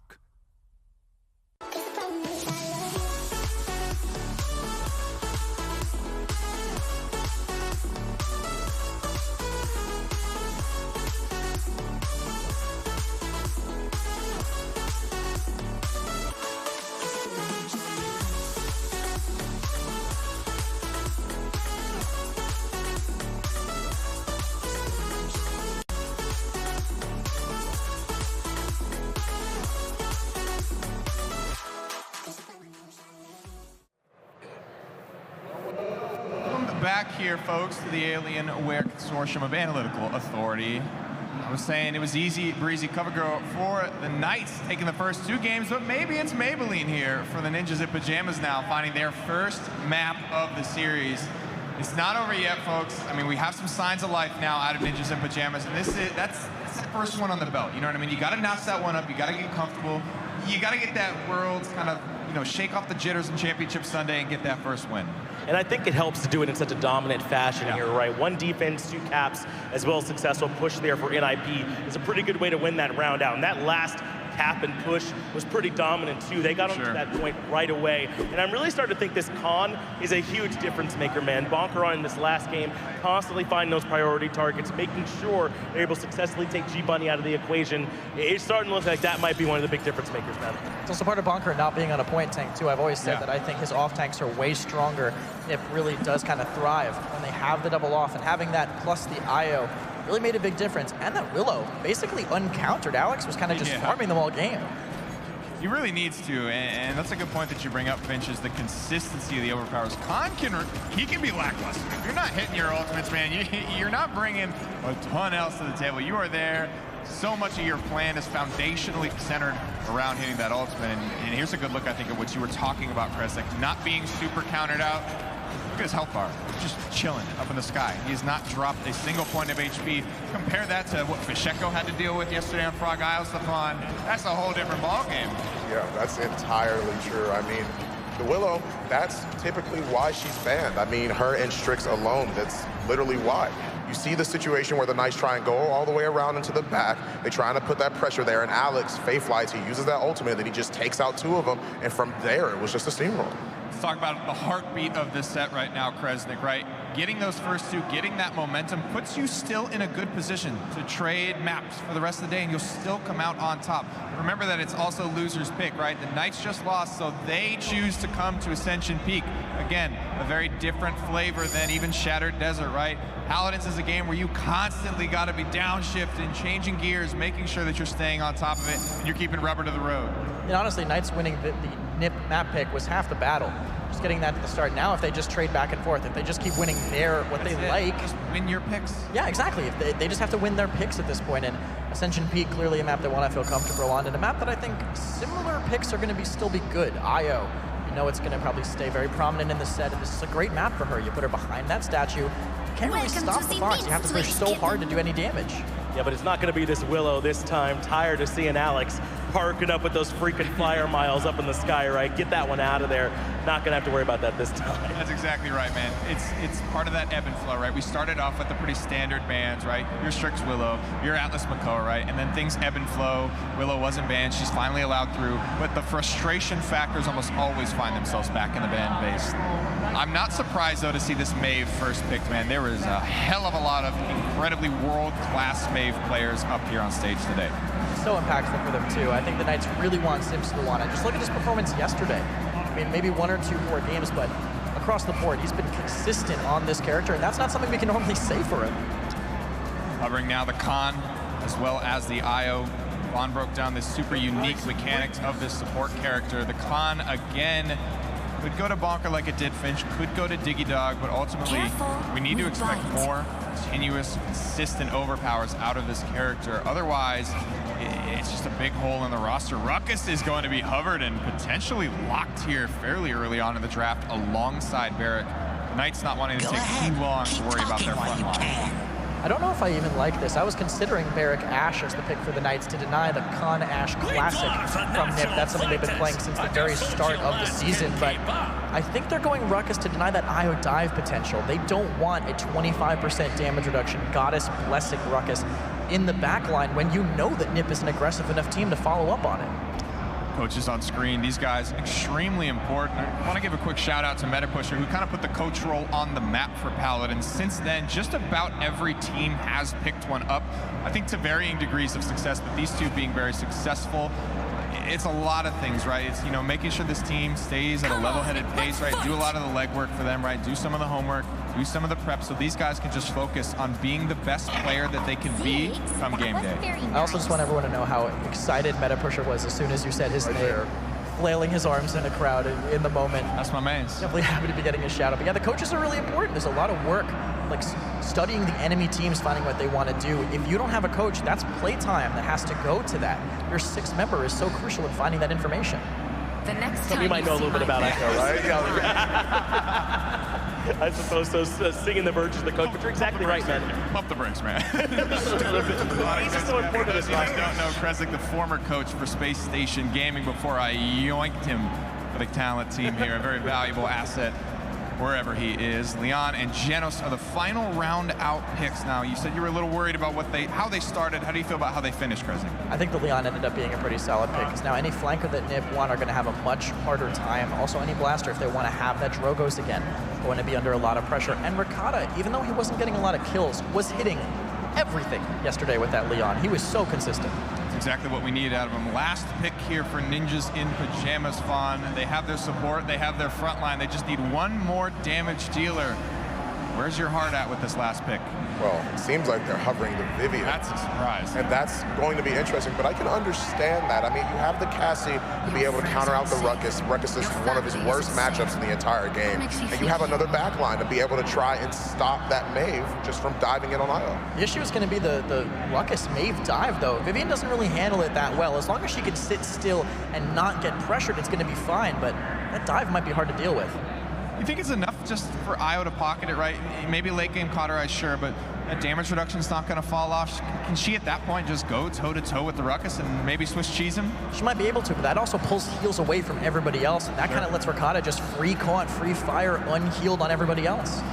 Vivian is typically something that, you know, we're used to Ninjas and Pyjamas pulling out with, like, maybe that triple tank, right? You slot in a Tyra, you slot in a Vivian. They pull it out a lot on Jaguar Falls as well. I think if things get really, really dire, I'm still looking out for Tenor's Pip, Lonnie. You mentioned Jaguar Falls earlier. If we go there, I think it's all but secure that we're going to see it. Yeah, it is going to be really, really interesting. I mean, Tenor's Pip and Simsalu's Pip are both very, very well known for that capability. It's awesome, guys. I cannot wait. It's time for Game 4. Dolston, take us in. Game 4, looking ready to kick off here. NIP, they're looking to tie this one up, push it to a best-of-3. Pittsburgh Knights, they can take us to set point with the win here. NIP, they go back to a pick that they've looked at a couple of times throughout the PPL split in that Vivian. And they are one of the few teams who have run it to success. As Kresnik would like to point out, probably. SSG were able to kind of bring it in. Aries made a big name for it. But Alex has been the most successful in the PPL running this Vivian that I have seen. I mean, an Annihilation at one point. He typically runs through, tears through shields. It's a great pick up against the Ruckus, as well as this Cassie on their team. G-Bunny's going to have the roughest game imaginable. Unfortunately, the rest of NIP are going to have a rough time staying alive without a lot of their healing, but instead, they're looking to sweep the rest of PK here. Everyone getting involved. Serini has to rocket boots away, but not far enough. NIP, they lose a couple of members, win that early game skirmish, and now are in control at this point. And this is just going to kind of skew more and more in their favor. Honestly, this draft plays so well to their style, as well as to kind of counter out where the Knights have been able to put pressure onto them, and that was very heavily with G-Bunny. Ruckus just can't do anything here. I think it was picked up way too early. They get 2 good counters to it. And as Wrecker comes online more and more, it's going to put the pressure onto players like Simbalu and Ricotta to carry this team to make sure it happens. You have to be careful here if you're NIP. I mean, 24% can build up quickly. Somebody's got to identify this Vivian. Alex has not really been aggressed on throughout the early game here. G-Bunny hanging out around that corner. Sentry's gonna go out, give him a little bit of vision. G-Bunny not far enough away. Vivian hits one more target. 5 streak now for Alex. Ricotta mowed down by Bonker. Overtime is on. Overpower, no connection. Double kill nonetheless for Bonker, and point number 1 for NIP. They just come through, they hold onto it as best they can. And again, the IO double off tank kind of pickup. When you get an Ashe, a Khan, you can get all aggressive if you would like. And that gives Alex a lot of room to work. And I think that's the big kind of deal that breaks it for the Knights. Alex can just move wherever he wants. No one's been able to get to him. Simsalu's been pretty much under wraps. One of the things about Maeve is that Ashe can track her a little easier. You don't have to hit directly with your shots, although it does certainly help. You can get a little bit of splash damage to make sure that she never gets that out of combat healing and can get chased down much like that. And once Simpsy goes down, G-Bunny as well, NIP are going to be able to move forward through these gates. Actually, an important little engagement there with the Khan from NIP. Not able to get the kill. Diggy Dog on the Ashe on the opposite side of the archway, staying alive as well. And this is where you look at maybe some of these mid-round ultimates. Overpower almost back up, missed, so the cooldown gets reset to 30.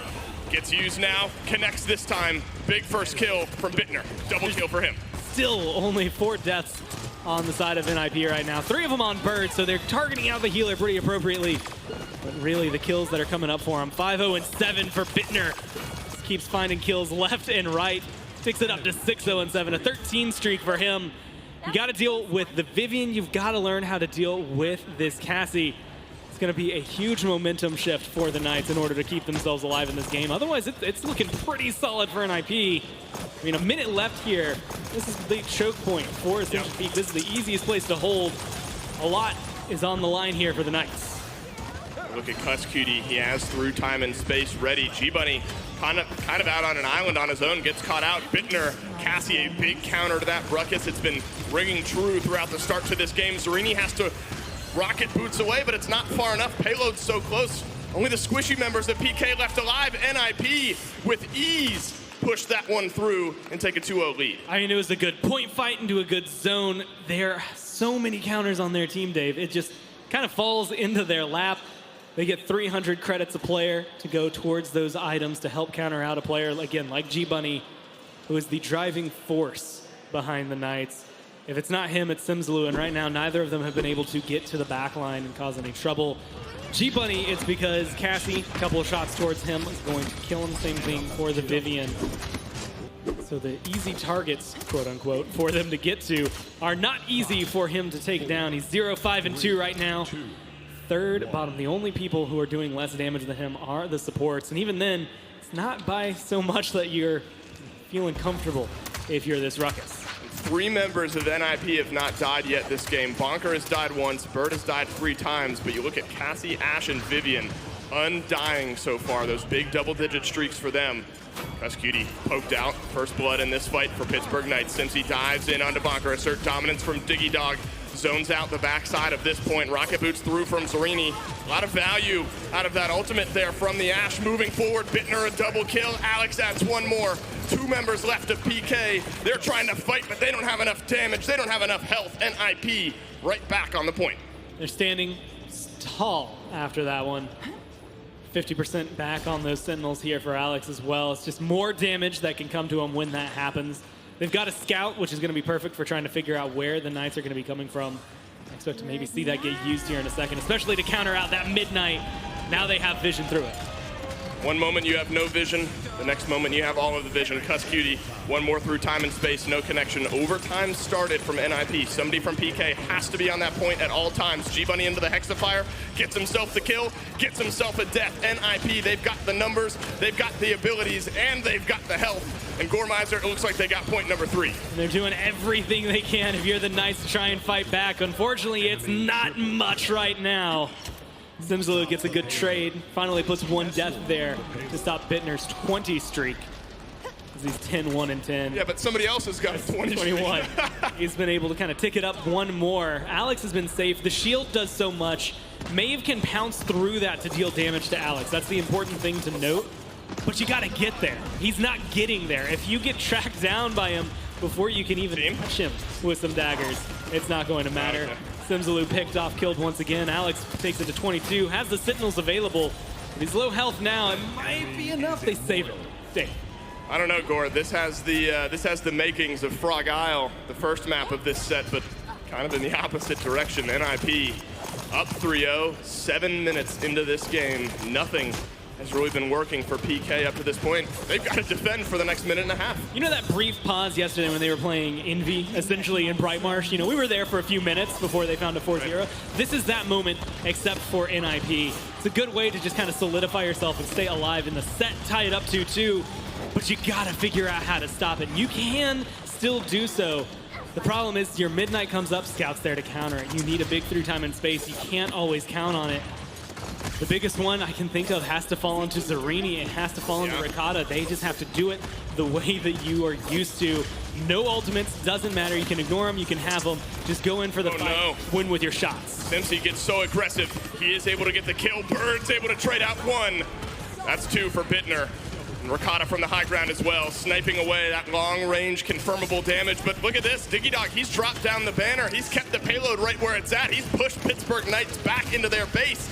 He's able to stay alive, not for much longer, but the reinforcements are here for NIP. Again, Zerini, Ricotta, the ones who are starting to make the stand. Ults available for the Knights as they come through.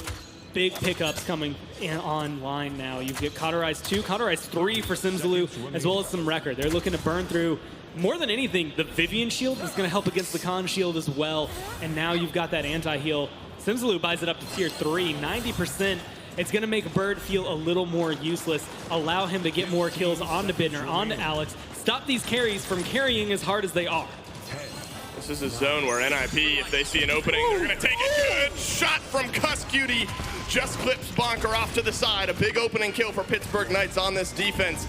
How much more can they get with this advantage? Overtime is on. This could be the defensive stand they need to get them back into this game. 2 members down now for NIP. Alex still firing away. Streak no longer burning away, but still a good chance. He's going to have to move forward. He's going to go down. And once overtime expires, Pittsburgh Knights are going to get themselves onto the board. That was a good clip from Cuss there, just to kind of start things off for them. That did not look like it would have connected. It hits like the shoulder of the hitbox there as it comes through. Very good call to throw out that ult. No more from the Knights. Once that connects, you get the kill. You get a good zone going for you. You keep them at bay. Although it's still murky for them, right? You get a pretty good hold for yourselves. But even with that, you see Bittner getting kills. You see Alex getting kills. The Vivians become a little more consistent for Simsalou to deal with. But that Cassie is still a problem. And admittedly, they're the ones picking up the record. They're the ones causing more and more trouble for G-Bunny. This Ruckus can't get in there the way they needed to.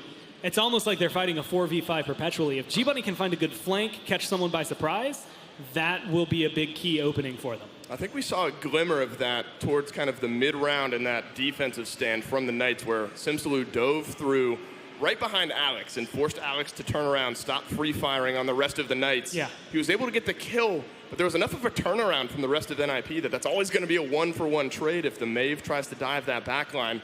That's what you have to look at. And honestly, it's kind of worth it at this point. Like, if your options are, can I go in, get 1-for-1, or can I just feed? It's obviously going to get the 1-for-1. So otherwise, you're just going to be putting your team into 4v5 in actuality. And even with Ricotta and Simsalou being able to find a ton of damage and actually have a huge turnaround for the team there at the end of that round, it's never going to be enough. You need to turn that 1 in 10 into something a little bit better, a lot more appealing. Wait, that's not even good. a 5 in 10 would be nice if he can just get a couple kills here without dying, have a good impact. It'll make a big difference. He's even gone for resilience to try and stop getting CC'd so much.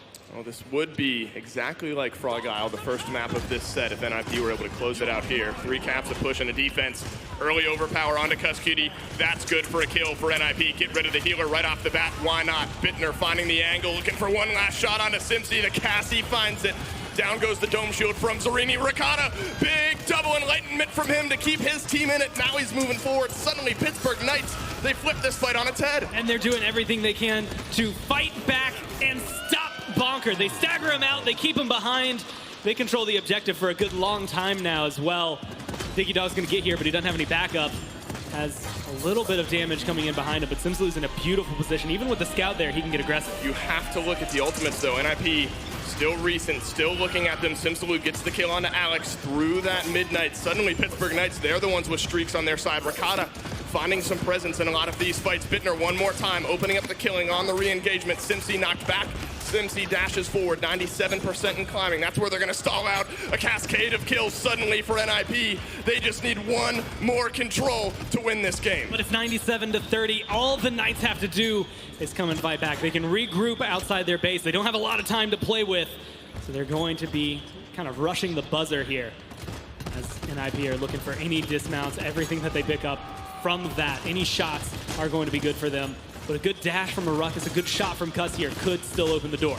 Enlightenment through time and space. Both ready for the Knights. Almost an overpower through time and space. No good. One ultimate down. You're looking now for that overpower for NIP, maybe to seal up this game. Alex finds the first kill. Enlightenment doesn't connect from Ricotta. Suddenly the Knights are starting to tumble. G-Bunny into the overpower. Overtime is on here. Off the map, but right back on goes G-Bunny. Can he find anything from his second lease at life-death on the other end? Thanks to Bittner. Cuskitty just a few shots away as well. Overtime is on, and it wants to expire so bad. Just trying to stay alive, trying to keep it in overtime. They touch down once, but it's not going to be enough. Ricotta, though, picking up some kills, keeping the Knights alive. Overtime is down. Whichever team stands tall at the end of this is going to win this point here. Alex right back into the fight. G-Bunny melted right on through. A double kill from Alex and NIP. They tied this set. That Ruckus pick just didn't do what it needed to do. It's too early in the draft. The Knights have 2 counters picked up against them. And G-Bunny just couldn't do anything that game. The record 3 online for the Vivian for that last fight. Record 2 for Cassie. Emitter shield goes up, emitter shield goes down. The health bar follows soon thereafter. And it wasn't just him that it affected, but it was mainly him that got shut down from it. It's definitely not the feeling you want to be in. Now tying up 2-2. You win 2, you lose 2. Yep. Here are the Knights, but in that order. You said that's how it's been in the past, right? Knights win the first 2, NIP, they win the next 4. I think that this is your gut check moment if you're the Knights. And if anything, you're scared now, right? Because this is a moment that you have felt specifically from NIP in the past. You can't afford to lose the next map or else it might start spiraling out of your control. Well, ladies and gentlemen, this is a 1-4. We got a 2-2 tie here. Tiebreaker right after this. What's up, everybody? Welcome back down to the red carpet. Dolson here. And now the big man himself, Stu, joins me down on the red carpet. Stu, we have seen so much today. Hi-Res Presents was awesome to experience. It's a great time to be a fan of Hi-Res games. Walk me through some of the high points. Lots for Paladins, lots for Smite. Rogue Company looks incredible. The booths have been full. What are you excited about for each of those games moving forward? Well, I think, really each game, I think, is in a better place than it's ever been. And, I think what the teams have been working on over the last few months to get the 2020 plans together has me more hyped for Hi-Res than I've ever been. So, on Smite, we saw, everyone saw all the gods coming out. I'm a Baby Yaga fan, I gotta say. And then we've got, Paladins, that Tiger Champ. I played it. You need to play that Tiger Champ. Realm Royale, we're really super excited about these limited time game modes that we're going to be bringing on a very regular basis next year. I think fans are going to love that. And then, of course, Rogue Company, we're super excited here, really just at this show over today, to have the first chance to really see people play that publicly at stations here at HRX and to start, building up into an alpha on that and bringing it out to market. I mean, you can tell the booths have been full practically all day over on the Rogue Company side. I know everyone is so excited to get their hands on it. What's the anticipation like? You got to time it right. I know you're so excited, though, for the community to play it. Oh, yeah, absolutely. The only downside for me is that I lose my chance of being in the top 20 in the world, because it's like I think these guys are already way better than me after sitting here for an hour or two playing, but it's it's really super exciting. It's great. We're getting a lot of feedback that's very valuable. Will help us refine the game. We're starting the alpha up so we can get more of that. And so we just love working with our communities to build games over time, and so we're excited to start that process with Rogue Company. Speaking of community, I mean, you can already hear in the background Smite quarterfinals going on. The crowd is wild. What are you looking forward to throughout this weekend?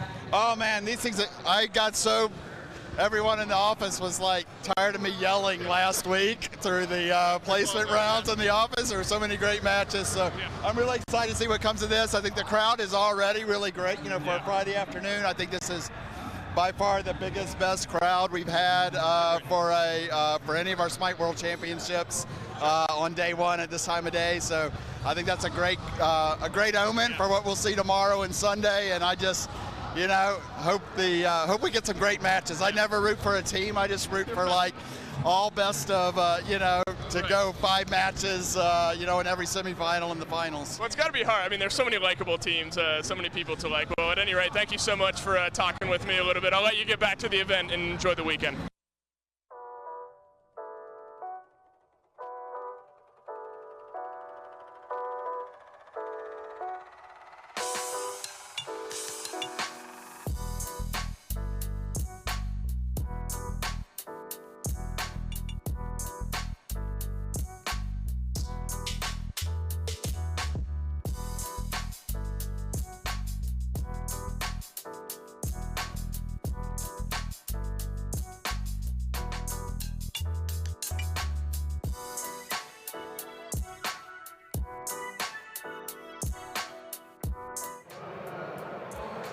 Here, Ninjas in Pajamas have just tied up the grand finals 2 maps apiece, folks. This is getting interesting now. We were looking at the Knights maybe running away with this one, but I think the Ninjas in Pajamas do such a great job at shifting the momentum, and I'm going to turn to my consortium of analysts over here to kind of break down what exactly was that momentum shift. And we know the first map that they did win was Shattered Desert, Kresnik. Yeah, I think the momentum shift was NIP getting IO over and over again. I think them being able to shift back into their wheelhouse, what they're comfortable with, as opposed to kind of having Bonker on these point tanks, these things they're not really wanting to play, and getting those things in draft, I think, really changed things for them. I mean, I think talking about the entirety of the season, because that's really what this has been and what it's led up to, right? It is a whole season, no records resetting at the midseason invitational. Ninjas in Pajamas, like I mentioned in the intro to the day, sport the longest win streak in Paladins Premier League history. So Finch, what they did with this lead, and I think this is kind of somewhat reminiscent even of like Rival, right? They started out strong, right? Maybe then the Renegades kind of came up and mixed that up for them. But when it comes down to it, these guys use that lead to, lab some strategies, put some maps in the workshop, right? Make sure that they had things to fall back on. And I think that's starting to pay off for them now, because these are some wackier maps, some wackier picks. Yeah, and I think really the most important thing that comes from it is confidence. You come into this game, or into this set, it's a final set, you drop 0-2 to a team that really is a bit of a surprise they're even here. Yeah. I think they have this confidence of having won before, of knowing what that's like to overcome it. Not, we were worried a little bit about their, their body language and stuff, but this team clearly was still confident, able to bounce back, grab 2 wins, and 2 wins that were relatively dominant, I might say as well. That really gets your mind back into it when you're to come out and kind of shut the Knights down like they did. Shattered Desert was solid. Ascension Peak was nearly a landslide victory for Ninjas and Pyjamas. Stefan, what was the biggest thing that you saw that changed for NIP to really seize momentum back? It was just being aware of what the Knights wanted to do from the draft. I mean, they saw the ruckus, they were able to adapt, and because of that, they were able to stop all those dives that was happening. The double backline was so powerful. It was so hard for G-Bunny to get in between a Vivian and a Cassie. There was like no way he was going to be able to. Resnick, I loved what you said about Io. I thought she brought a lot to the table. Next map is Timbermill, but before we head into that draft, I want to just touch one last time on Ascension Peak, and the way that went. I think Diggy Dog there with charging around, reckless abandon. I think he was doing everything in his power to control the front line, to get kills, right, and just completely dictate the pace of the game. And that was because the dive plan that the Knights had, right? When you're sending your off tank in to fire into their backline, no one's stopping Diggy. That's who's supposed to match him and not let him play around in that lane for free. But he just could do whatever he wanted. Gotta say though, moving into this, we've seen this before, right? Think Renegades, Na'Vi. No, man. Think Renegades, Na'Vi, right? Renegades started 2-0, and then Na'Vi rolled 2 maps in a row, and RNG went, oh, it's just the draft. Yeah, definitely. And then turned it back around. We could be seeing a repeat thing here as long as Knights don't let them have Io again. Speaking of the draft, we are now into it for Timbermill. Timbermill is a map, I wouldn't say like polarizing like Ice Mines used to be. Like, it's not like this super love-hate thing. It's always just been this gentleman's agreement to just stay away from it. We have enough maps in the pool, we're not gonna mess with this.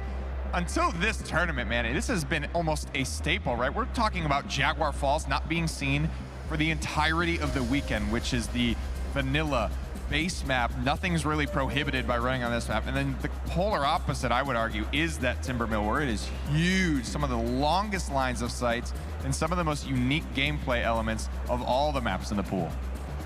As finals, right? Yeah. You pull out the stuff that you've been preparing this whole time, and if you've been prepping Timbermill, this is when you pull it out. Oh, right, exactly. On top of that, I mean, just like you were saying, Kresnik, I mean, it's just the unfamiliarity that some of these teams have by not seeing these maps in so long. People were trying to keep them in the back pocket. They wanted to pull them out, like why we've been seeing Timbermills as frequently as we have been. Again, losers pick. So the Knights are going to continue to select the maps that we play on until they do get a W. Ninjas and Pyjamas, I talked about their lead. I talked about how much margin for error they have. It feels like for me, they used a lot of that to workshop some of these crazier maps and work on this stuff. I don't know that going to Timbermill is necessarily going to throw them off base at this point, Kresnik. When you think about that though, I mean, what else do you bring NIP? Jaguar Falls? You don't want to play them on Jaguar Falls. You don't want to play them on Bright Marsh. You want to play on the thing that you at least think you have a pocket strategy for. And I do want to say as well, there's a couple of really interesting points in the best of 7 where you have to kind of step back and analyze them. That 0-2 point where the Knights are up and ahead, that was huge. We saw how NIP responded. They come grab 2 maps in a row. Now we're back at that 2-2 point where things have even back up again. This is another huge potential momentum shift. Can the Knights overcome this surge from NIP, or do NIP now grab that stranglehold and go up 3-2? This map is another one that might be really, really critical. Exactly, right? This is a very different flavor of map, and again, you have to be ready to constantly shift gears. 3 tanks have just been locked in for the Pittsburgh Knights. A big part of Timbermill. That's a lot of beef here, folks. Snipers normally band away because of those insanely long lines of sight, where these tanks are traditionally a little bit weaker. Why do you think the Knights have gone the way that they've gone, Kresnik? Look at the tanks that they have, Nick. Big true. Wouldn't you? Atlas Makoa Khan? You take that any day of the week, and you know Knights are going to be aggressive enough to make that work. You have to get aggressive. I think that's the key here. Those lines of sights, they're not getting any shorter for you, but these are very potent offensive frontliners. The Knights are going to be able to get in there and frag. NIP did something similar yesterday, Fawn, but they had the Maeve. They had the Street Justice, right? They had these 3 incredibly high caliber frontliners to get in there, soften things up, and then Maeve is just scooping killing blows. Alex wasn't doing a ton of damage, but he had like 27 killing blows. Without Maeve, what can they really do to kind of make sure that they still can capitalize on this front line they've drafted? Well, one of the things is that we say whenever we see triple front line ends up being locked, and I believe that's why they're going for the Ying. They want that sustainability. They want Ying's ultimate to keep them all alive. But part of the reason as to what they have to do is they have to win early game. If they don't win early and the momentum shifts to NIP so soon, the Knights are going to struggle from that point on. Especially with the Ying in the draft too. Ying is healing. Once Cauterize 2 and 3 is online, she's not really doing much else. Maybe a body block with the illusions, but that's about the limit of her support. Yeah, and it looks like we're going to be seeing potentially Rakata back on this Cassie here again. I feel like that puts a lot of pressure onto him to be a really big damage dealer from this game. He's played it really consistently throughout this set. That's often what you see from Cassies. You can always rely on her. They're getting a lot here. You don't think we're going to see the Rakata Atlas? No, I guess not on this time. No way. Triple damage? Victor being locked in here, or Hubbard, excuse me, not locked just yet, but fighting fire with fire here. Ninjas in pajamas.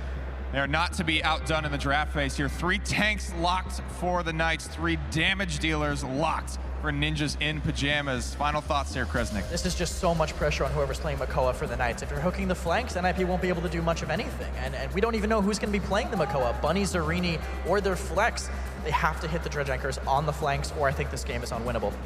Do you like what Ninjas in pajamas have responded with, Stefan? I do indeed. I mean, we've seen Maeve be brought out with the Street Justice so many different times, and you have to be able to know that as the Knights and go into this coming out swinging, because if you let them just steamroll you early, all the damages are going to do is just keep scaling up. The tanks are going to start falling off. What's really fun about this type of draft, Finch, is that because it's rock and it's paper, right? It's chocolate, it's vanilla, right? Both of them got exactly what they wanted for this particular style. I'm super excited to see these guys get in the draft. 2 very different styles. We'll see who comes out on top of Timber Mill. Game 5 about to kick off here. Yesterday, the Knights went all 7 games. NIP, they went 6 yesterday. Gormizer, we are at least going to get 6 games. But this game right now will put one team on World Championship point. And I'm so surprised to see the Knights choose this. This is where NIP won yesterday. It's a surprise turn of events for them to be able to do so. Well, they pulled it out when they needed to. And now they've got the draft, like they said, up in the lounge. Exactly what they would have wanted.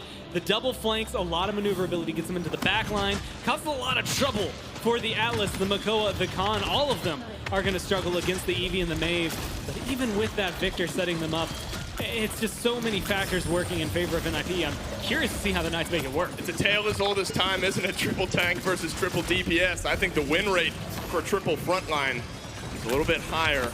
It depends on length of game. If NIP, as they kind of mentioned in that lounge, and you mentioned now, the game goes on, Cauterize is online, it becomes much harder. Early game, 1-for-1 trade. Simpsy, Diggy Dog, both back to base.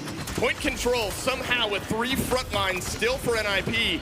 51% for the red team. Can't stand on the objective if you're dead, Dave, and that's where the Knights are faltering right now. Bittner gets aggressive on the side. You've got Diggy, who used to play DPS for Kanga. Really, really solid blaster. Good bomb king on that guy, but he's on the Maeve here. And that's all you need for them to really kind of kick the door down. That is methodical. There are no fireworks towards the end of that one. You get a couple of picks, you zone out. You don't let anyone cross that threshold. And that's all NIP needed to do. Diggy Dog's died twice, but everyone else on NIP is undying up to this point. And only Zarini on the Knights hasn't died just yet. But now the push. This is a difficult barrier to break. The biggest thing that comes to my mind is how Knights won Stone Keep, right? Let them capture, we defend. Let them capture, we defend. Capture, defend, and then they came in for the final one. It's very similar to what we used to see on Ice Mines. The reason that was a notoriously long map, and it's one of the things Triple Tank can do is stall the game. It's big health bars, and as long as you kind of build yourself to deal with it, you can typically out-survive the other team, although when you have Diggy executing you every step of the way, makes it a little hard. He has a pivotal role in this game, needs to diminish those health bars. Once they've been set up for him, he can get it done with executes. He'll get it done with his primary attacks as well. 3 kills here, looking for 1 more as Rakata dodge rolls through, but it's Bittner on that Victor who finishes off Rakata. And now you're looking at 1 minute and 18 seconds left. All of the momentum behind NIP. Throwing some Hail Mary grenades just to make sure he gets some damage out there. He's got the range, he's got the barrage, he's got the bombs to drop. And again, it's just enough damage. Might want to save it for the next round, but could easily drop it here just to open up the path for this payload. They have good control of the high ground and a lot of damage here onto these tanks to make it easy for Diggy to go in and do that. That's your execute. That is a textbook example of what they want this Mave to do. You hit that health threshold, and suddenly you're back at base respawning. Now, Zerini, you got a couple members dead, and you need your G-Bunny to stay alive, but it's not happening. NIP, they execute just enough, push it in one more game, they go up 2-0. The Knights, they are reeling right now. Going to have to be deep in discussion. You can see G-Bunny looking over towards the rest of his team. A lot of conversation going on for the Knights right now. Not so much going on for NIP. They don't really have anything to break down. They say, yeah, that worked out. Pretty much exactly what we wanted. Stick to the plan, guys. It'll keep working. Diggy, like you said, maybe the most pivotal for this team to make it work. Every time that skull appears on any member of the Knights, that is 1 pounce away from their death. And with the reset, typically you could see him get in 1-2 bounces, and that easily can find a couple kills. You got to stop the streak. They got 2 kills for him early on, the first 2 deaths of NIP. They haven't been able to stop him since. An 8 streak burning for him. 10 though on to Bittner. And there's no room for the Knights to mess up. They can't get back to that victor. And those slash lines kind of tell the story. Bittner at 3-0-7. So many of those kills finished off by Diggy Dog, who is 7-2-2. A lot of those assists are the kills that you're returning. Exiles used from Simsi here. Not too much value there. This is a 4% per tick instead of the 3 for the Knights once they're able to get onto that point. Starts off with 3 and 4 from that point on. Some ultimates getting used. Illusory Rift first off sets up this fight. G-Bunny with the first kill. Barrage from Bittner is going to connect for some damage. But all it does is kind of get sponged up by the rest of the Knights. Rakata a little bit too far forward. Dread Serpent from NIP. Bird, beautiful placement there. Rakata, Zerini, they're both back in base. And Ancient Rage maybe just saves G-Bunny's life. Trying to do whatever he can. It's something that won him a game yesterday. It gets him a kill or a little bit of an assist here as Cuss finds the last hit. Simslu goes down on the corner, but it's only 24-23 right now. The Knights are just barely managing to hold on to this. An important note is they have comeback mechanic. Typically in the game, you're getting up 3% per tick. That's what you'll see here for NIP. But if the Knights stand on the objective while they are down 2 points, it's going to be 4% every tick. And that's going to give them a lot of time to work with. They don't have to worry about it. 81% though, starting to put their back against the wall. Yeah, they have comeback mechanic, but they also have 23% NIP, putting PK into a chokehold here. Midnight countered out by the scout. Diggy Dog dashes back, now sees a couple of targets, may be able to move forward here. Illusory Rift one more time. Barrage softens up Cuss Cutie, and Bonkers in the perfect spot to capitalize. Diggy Dog as well. It's 2 for NIP. Melting away is that overtime. Rakata back into the fight. The execute right on through from that Mave. Simsi needs to stay alive with Rakata. The Exiles maybe delay the fight. Good couple of shots there. They need to find the kills afterward, though, and they're not able to. Rakata and Simslu go down. And that's going to be point number 3 for NIP. 1 point away from going up 3-2 in this set. PK, they win 2 quick. They've now lost 2 straight. They're on the verge of losing a 3rd straight. The time is now to draw the line. And I got to tell you, it's been questionable decisions up to this point for the last 2 maps from the Knights. That very early Ruckus pick led to early counters from NIP on Ascension Peak. And going to Timber Mill, a map that NIP just won on yesterday. They obviously know what they want to do with it. Seems like an odd choice to try and take them to. They're up 3 points. A defense now keeps you in the game, but then you have to go back to that mid. Very rough spot to be in if you're the Knights. This also would put NIP on set point if they keep it going like this. And with Simslu gone, that opens up a nice path for this payload. Sure, there's almost no time to break down what's happening. The fights have continued throughout this entire game. The mid fight, that carries right over into the defensive fight from Pittsburgh Knights, but they cannot find anything. No presence right now on the map. This is not how Timber Mill is supposed to play out. It's supposed to be long, lengthy, but they have 1 minute and 20 left. The payload's right there. They need that overpower. It connects the Ice Storm. That one's good. Bonker gets the kill. Payload inching in. NIP, they're on World Championship point. They've done so much to turn this around, and a lot of that one was just playing the draft the way they needed to. That's 2 in a row where they have won more in picks and bans and then executed the plan that they set themselves up for.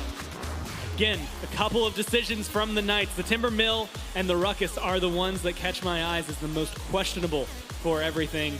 They need to change it up now. They could still push it to 7, but this is definitely a shaky spot to be standing in if you are them.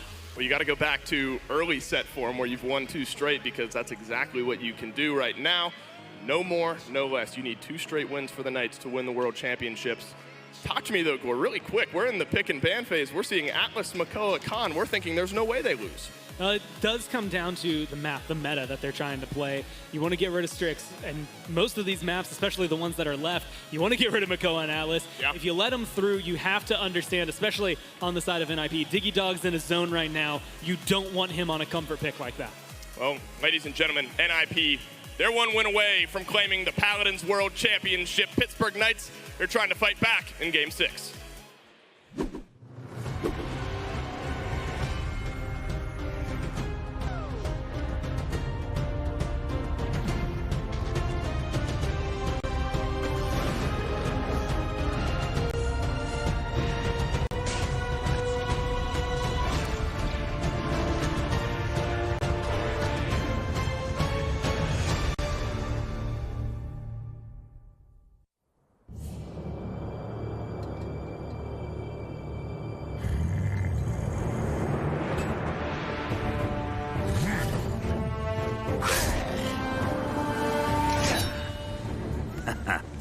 I was looking for this. I will have your soul. Come and get it.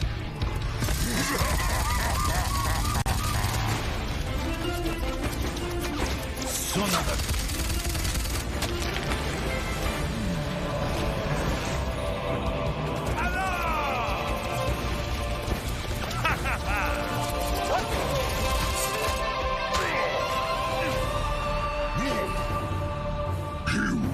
Suffer for this. You're ridiculous. I like you.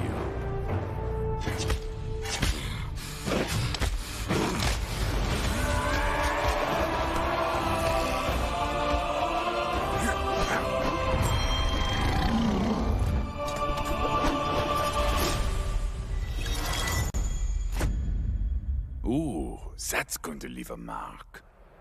Back potentially for the last time here to the Alienware Consortium of Analytical Authority. Boys, this has completely flipped on its head at this point. I barely got to the bottom of the stairs here on center stage before it was time to turn around and come on back up. I mean, Timber Mill, Finch, I tried to hype it up as this kind of wild, crazy, long line of sight map, but it was over before it felt like it even really started. It really was, man. And I mean, how long ago was it? We were talking about the Knights potentially coming in and maybe even sweeping NIP here. That is way in the rearview mirror. I want to get a palm tree and a fruity drink for Bittner, though, man. It felt like he was on vacation in that game, just chilling on the high ground on that Victor, having a real good time. Absolutely, man. They did such a good job playing off of his damage, using the Street Justice Mave. Fawn, this is something, you know, not never before seen, but it has been a very long time. It's never really been the meta, even, fair to say.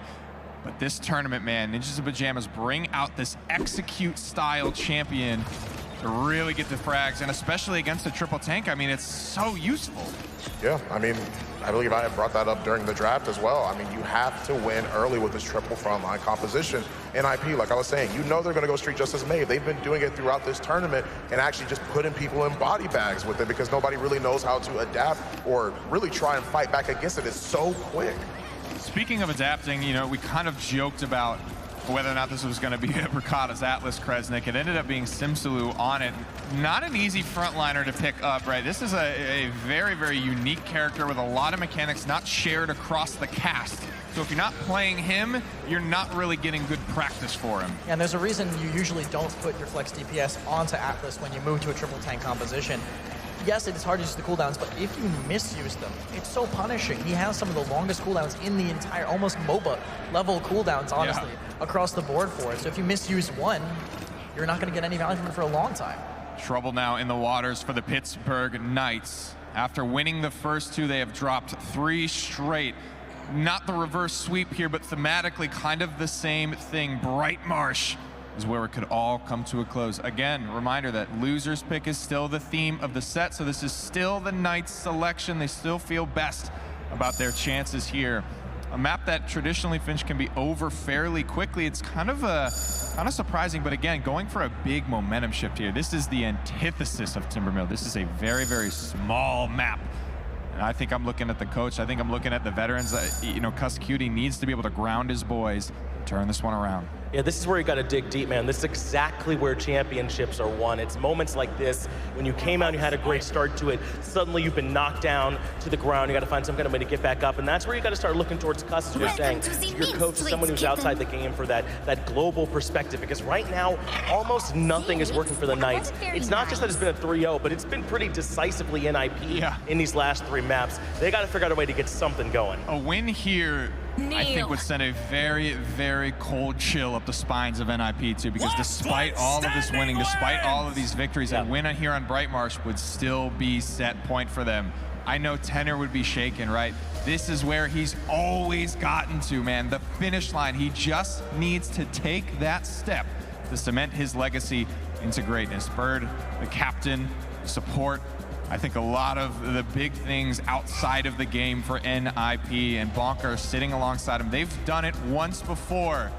It's been almost 3 years since that fateful day long ago at the first ever Paladins Invitational. Diggy Dog also up here trying to do it for the first time, guys. This could potentially be the final draft. Let me hear you make some noise if we got some Pittsburgh Knights fans out here. They need you now more than ever. Most of this draft already locked in here for Brightmarsh. Kresnik, what are you seeing? What do you like? What do you dislike? I'm not liking that they gave Iowa up again. It's perfect for NIP, and Knights don't want them to have it. Prioritizing Leon over it when they already had both DPSs. Knights are maybe trying to play too much in their own comfort zone.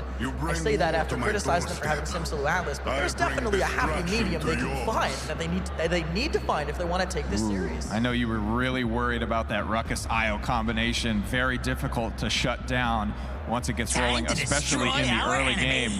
This is a snowballing map, Stefan. This kind of feels like a snowballing composition from Ninjas in Pyjamas. Do you think the Knights can slow it down? I feel like they can, but it's going to come down to Ricotta to an extent. He has to be able to have that wrecker, find it, get online. When it gets wrecker 2, Ruckus is going to have a lot harder of a time trying to create that space. When you get Bulldozer online with Leon too, like Kresnik was mentioning earlier, when she peaks, she has to peak to be able to try and heal somebody. He can shut her down. Yeah, and the matchup Ruckus-Leon is definitely one that swings as the game goes on. Early game, Ruckus kind of just toys with her. You can just walk all over her, because Cassie has that knockback, that percentage health that really makes a big difference. Leon lacks all that. All she has is that ultimate to keep herself immune, but early, first mid, that's not in the picture. Well, before we get into game here for what could be the final game of the Grand Finals, I wanted to take a quick second, guys.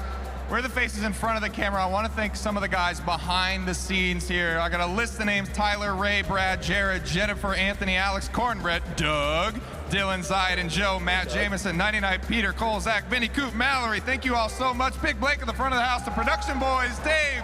Could be the last time. Take us away.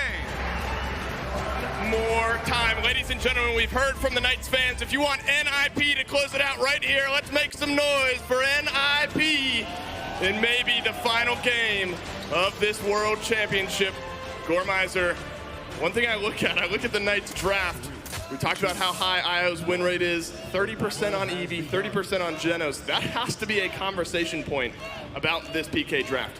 There's a lot on the line for them. This is where they turned it around yesterday, though.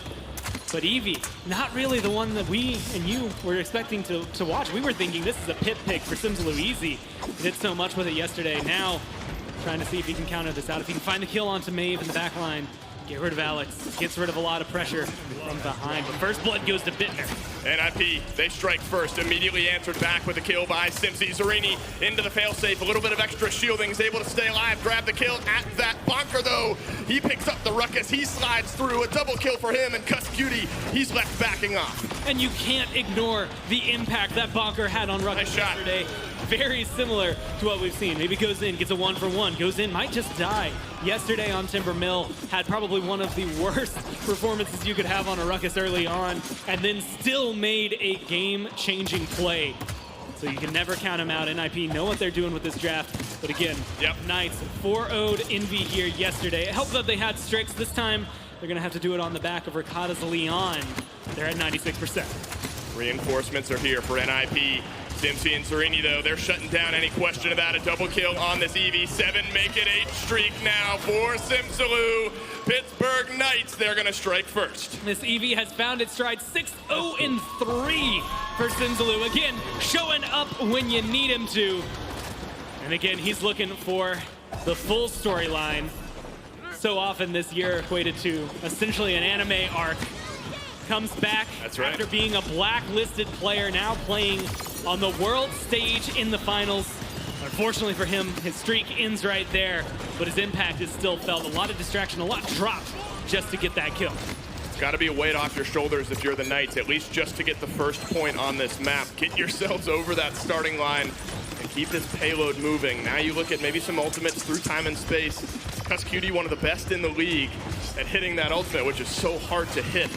But it hasn't quite been connecting here today. Sometimes that's what you need, just that 1, 2 maybe kill turn to give your team the edge. And right now they need a little bit of that as that Maeve is starting to tear through PK. Gotta control it, gotta lock down Alex. And Ricotta is the champion to do so, but he has to have some space. You have to be able to create some ground. You've gotta get rid of the Ashe, or at least zone her enough away that the shots aren't going to be able to trace. It's a very solid defense from NIP. As long as they can hold it at this angle, again, you can wipe, respawn, still defend, and not face any struggles for the next minute. This is a momentum breaker of a game if you're the Knights, not only to stay alive, but just to stall out NIP. Even just this point, even if you're not looking at the entire game, you just need a couple of points to give your team an edge. Right now, it's Ricotta and Bittner dueling, seeing who can do the most damage. It's a double kill most recently from Ricotta, right back to the payload. Go the Pittsburgh Knights, 45 seconds remaining. NIP, 5 ultimate strong on the defense. And they're coming around this last corner. Simsalou trying to set up to be aggressive, look for dismounts, make sure NIP are locked down in their base to ensure as much space for this payload as possible. Again, the last corner in Bright Marsh goes up right in front of the base here. Makes it incredibly difficult to push in with the respawns from NIP, but so far, they've been able to gain a lot of ground uncontested. They use the Midnight there to just try to mitigate some of that vision from the Pittsburgh Knights, and it's not working out at all. 2 kills already on the board for PK. 3, 4 down now for NIP. The 5th soon to follow. Payload moving. PK, they're closing in on point number 2. 5 seconds left before overtime. Respawns will come through from NIP. They have a chance to get down there, but a beautiful dismount, some good pressure from Simsy is going to make it a little more difficult for them to jump down and stop this. Oh, they get another overpower. That one connects onto Bittner. The first kill down now for the Pittsburgh Knights. They're cresting this hill. Just 4 more members of NIP left defending, trying to keep the payload at bay. Luna as well, doing a good job of mitigating. Another kill for G-Bunny. Another kill for Serini. Bird in the back line is able to snipe down Simsy, but somebody's got to drop down. Somebody's got to contest. Luna can't do it all. Bittner dodge rolls forward. PK, they go up 2. And that's what you need out of this team right now. Yesterday, they found it as a 4-0 to stabilize them. This time around, they're putting the pressure on. They use an overpower to start that off, though. That's a big asset that is going to be missing from this. But luckily, they're not worried about point tanks right now. If this was a normal game, you're thinking, man, we got to kill off the Barrack, we got to kill off the Inara. They have neither on the side of NIP. What you want is a bulldozer and a wrecker on your team. You can assume Leon is going to get one, maybe Evie going for the other, both maybe touching up a little bit for those items, just to make sure you can burn down Bonker, you can burn down Diggy. Most importantly, you can burn down Luna from Bird to stop the presence on the point. You can see Bulldozer on Zerini, level 3. Luna not gonna stand very tall in front of that Barrack. And then some cauterizes, some wreckers, anti-heal and anti-shield picked up for Simsalou and Ricotta. And these are kills being traded out back and forth. 2 teams exchanging blows. Yesterday, we saw so many of those games go 7 points, but here, we've seen 4-0s, 4-1s, 4-2s pretty much throughout most of this set. Right now, NIP looking to fight back in. Diggy Dog's gonna drop the assert dominance through time and space. This time it's good from Cuscuity. This time he finds Bunker, but it's 58% and climbing for NIP. Getting that comeback mechanic, 4% every tick for NIP is making it a lot easier. You have to get back in here, and the Knights have the members to do so. They have to be able to do something. They dodge the Begon, but it stops them from getting to the point. That is all you need sometimes, a little bit of a zone from that ultimate. NIP gets themselves on the board for the first time this game, but look at the way the flow is after that mid-fight. Pittsburgh Knights all over NIP, 4 kills for them.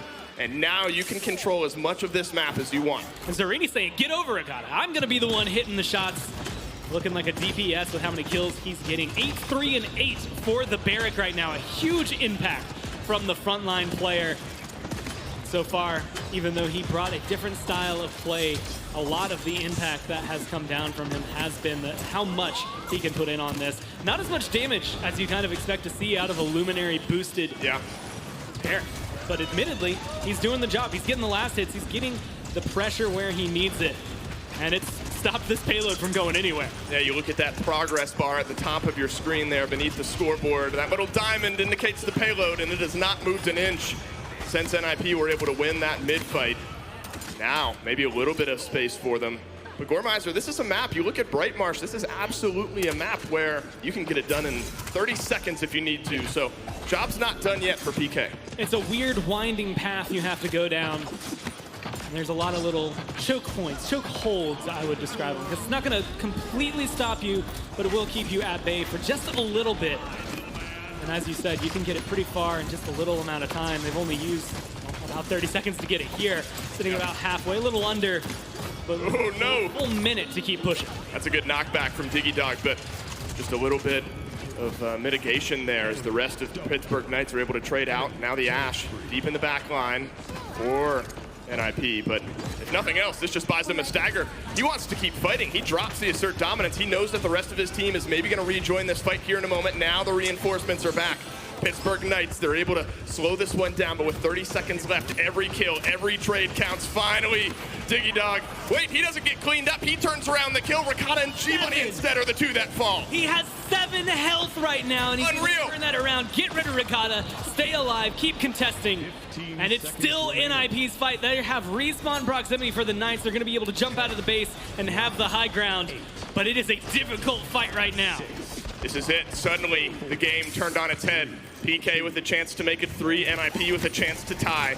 Overtime on. Where do the next trades come from? Ricotta finds a great angle from that high ground. Not too much coming up at him right now to threaten his well-being. Zarini on the low ground, fighting back behind his shield. Ice Storm from Simpsy looking for some value. They're going to spend the Dome Shield as well. First kill onto Bird. Healer gone now for NIP. Digidog shoulder bashes through. Health bars melting. Can they capitalize? That's 3 from Simpsy. Pittsburgh Knights. They had their 3rd point on the board. And as you saw right there, and as you just said, 3 points up. Now they have to get a mid-fight. You can't win off of a defense here.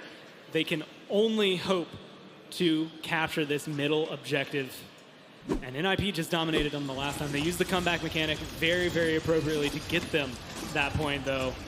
The payload got close, but Simsy again showing up when you need him to with his kills.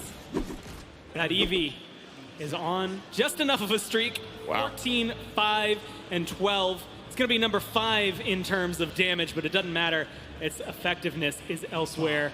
And he's even gone full into the Haven. He knows who he's targeting. He's going for Alex. He's going for Bittner. He knows the damage is coming back for him. That's going to mitigate some of those direct shots, allow him to stay there. 1,800 health is not enough to work with sometimes. SQD went fishing, came up empty-handed. Did maybe make NIP choose where they want to move. This is an aggressive dash forward from Digidog. The rest of the Knights, they're going to turn around and try to help out their boy. They don't get the kill. Instead, Alex finds the flank. That's 2 for the Mave. Looking for a 3rd onto Simsaloo, the man who just swept their team, and he turns around, hits the daggers. Pittsburgh Knights, they're fighting back against Comeback Mechanic. And it's going to be a long haul. As this gets up, you can still stop it, usually around 80%, but it all depends on dismounts. And right now you can see Ricotta the furthest forward for his team, not mounted up. The same thing for the con there. G-Bunny gonna get burned down before he can even impact the fight. That is a value hexafire if I've ever seen one. And NIP, they got the full court press on. 97's gonna become 100, and NIP, they add their 2nd point to the board. And Gormizer, this is maybe the most important defense of this tournament.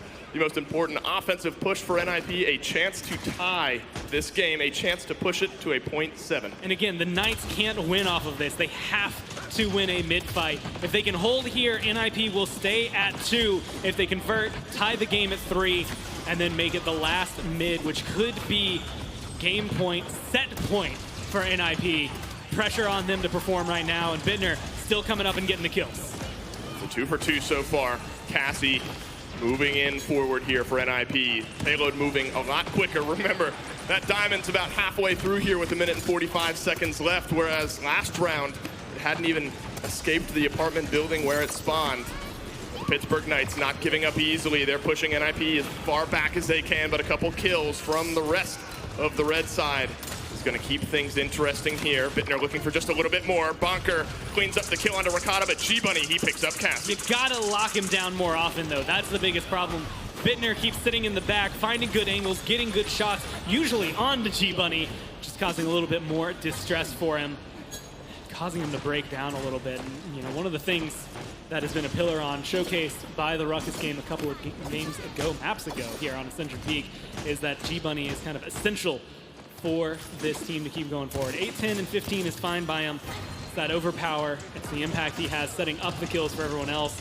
But you need a couple more kills coming from Ricotta. You need him to maybe start breaking even if they're hoping to hold this one back. Well, to give you an indication, with 45 seconds left, you got to win probably 2 full-blown fights here if you're the Pittsburgh Knights.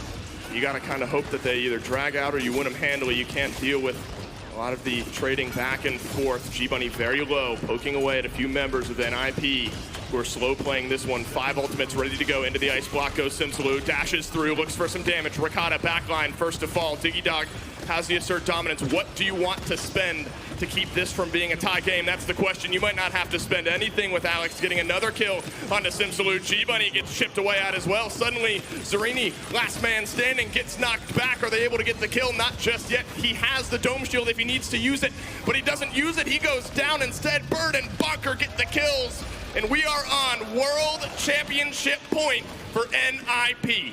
Yesterday, 3-3 versus Envy. You said it was one of the most important mid-fights for the Knights. It's been one-upped once again. This time around, they can't afford a single misstep, a single mistake. They have to come in ready to go. This map is on the line. The set is on the line. The World Championship is on the line for them right here. And a lot of it is going to come down to controlling this man on your screen. Bittner, if you can lock him away just for a little bit, it opens up room for Ricotta to get a little more aggressive. Find a good angle, find some shots that can potentially burn down Bonker, burn down Diggy, or Bird. Doesn't really matter. Just give him a target and let him run through. They've got the resilience. They're reducing their crowd control. They're not going to get locked down by this midnight. There's going to be the scout to grant some vision for an IP.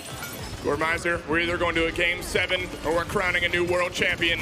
What a great start for NIP. Bonker dashes forward. 2 kills for him. Zerini, he gets the trade out onto the Ruckus. Such an important moment there for the Pittsburgh Knights. NIP, Gore, they're on the point. They've got 48% this whole time. This is the glory of Io and Luna. They can fight 5 men strong on the side. Their dominance. Still playing in here. Has the beacon to get people off. They're at 75%. If you're the Knights, you need to get in there. They need to use their ultimates now. Beacon sent through time and space. No good from Cuss Cutie. He's melted down. Suddenly, Pittsburgh Knights, they're starting to fall here. NIP, they're getting the kills. Simpsy's gonna dash through. Maybe overtime one last time. One more chance for him to get in. One more chance to reset this game.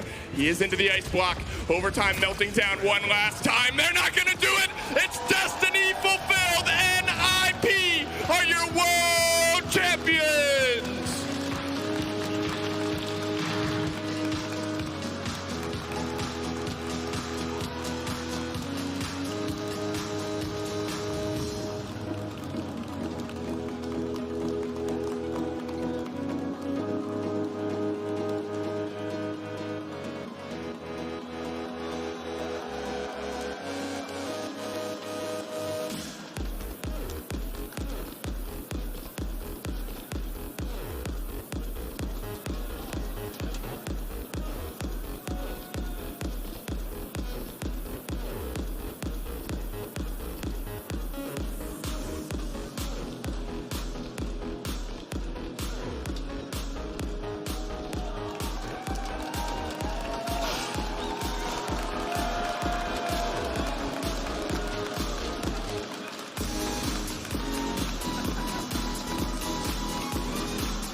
Congratulations, boys.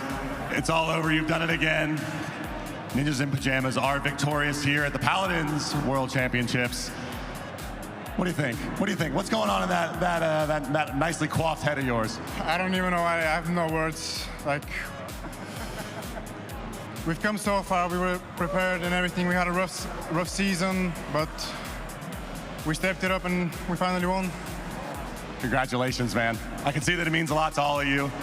So tell me about, you're up, it's 3-2, you're going into that final push. We've seen a lot of overtimes and a lot of really long sets here. How does it feel to close it out and have it done, not go to that last game? I mean, tell me a little bit about what's going on in the comms and how you guys are feeling going into those final pushes. It feels amazing. The comms are always calm in our team, which is really good. In these stressful moments, we always stay calm. We know that the other team is panicking, and we take advantage of that. That's right, that's right. So, boys, anything you want to say to your fans? Congratulations on winning. They're all out there. What do you got? Thank you guys so much. Yeah. We love you. Appreciate you all. All right, guys, let's see that trophy one more time and give it up for your champions, Ninjas in Pajamas.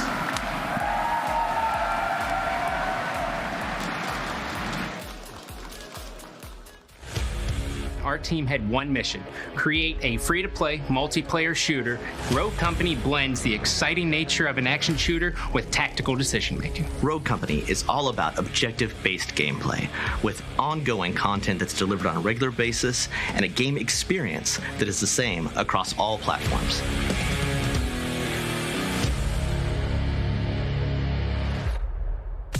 First Watch Studios is a band of developers from Hi-Res Studios and industry vets. Hi-Res Studios has spent over a decade perfecting games as a service and competitive esports. For the development team, a core shooter is one that focuses on the gunplay experience. It means that although there are abilities and lots of different ways to augment the gameplay, at the end of the day, your skill with shooting the weapons, with knowing the right weapons to use in the right situation, is still the dominant factor in whether you win an encounter or lose. What Gandhi brings to the table is he's not just a phenomenal designer. In fact, he's a world champion Halo player. The tactical elements of Rogue Company start with the fact that it's round-based, one life. So every decision you make is meaningful.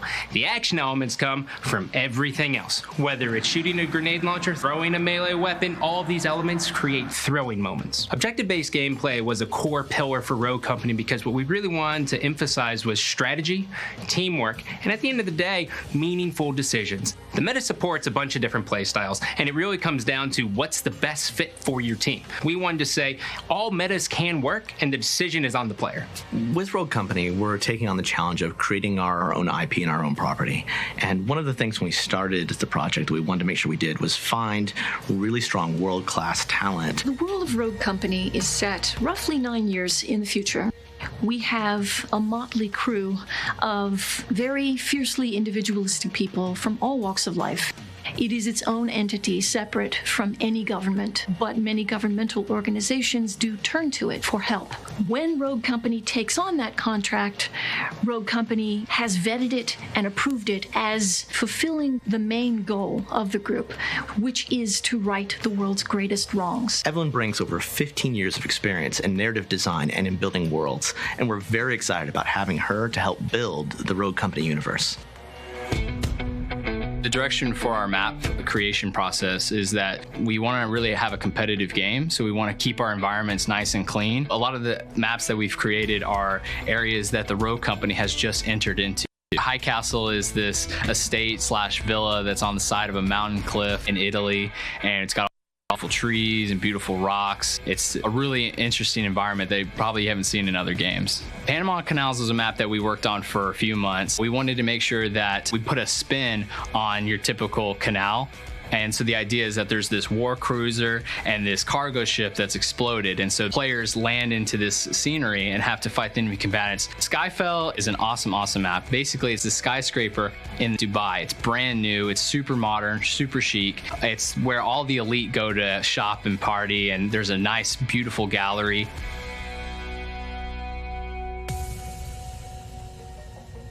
So the art direction of Rogue Company is something that's not your typical military shooter.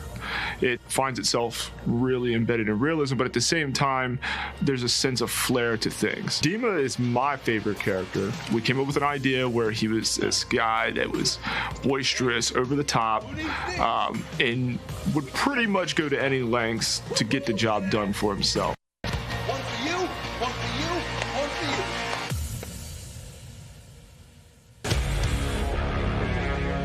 Rogue Company has all of the usual suspects of weapons and equipment: sniper rifles, shotguns, pistols. But in addition to that, our eclectic band of mercenaries allows us to make some weapons that are a bit more non-traditional. After years of making Rogue Company, we are so excited to share our labor of love with the gaming community. Rogue Company is coming to all platforms in 2020.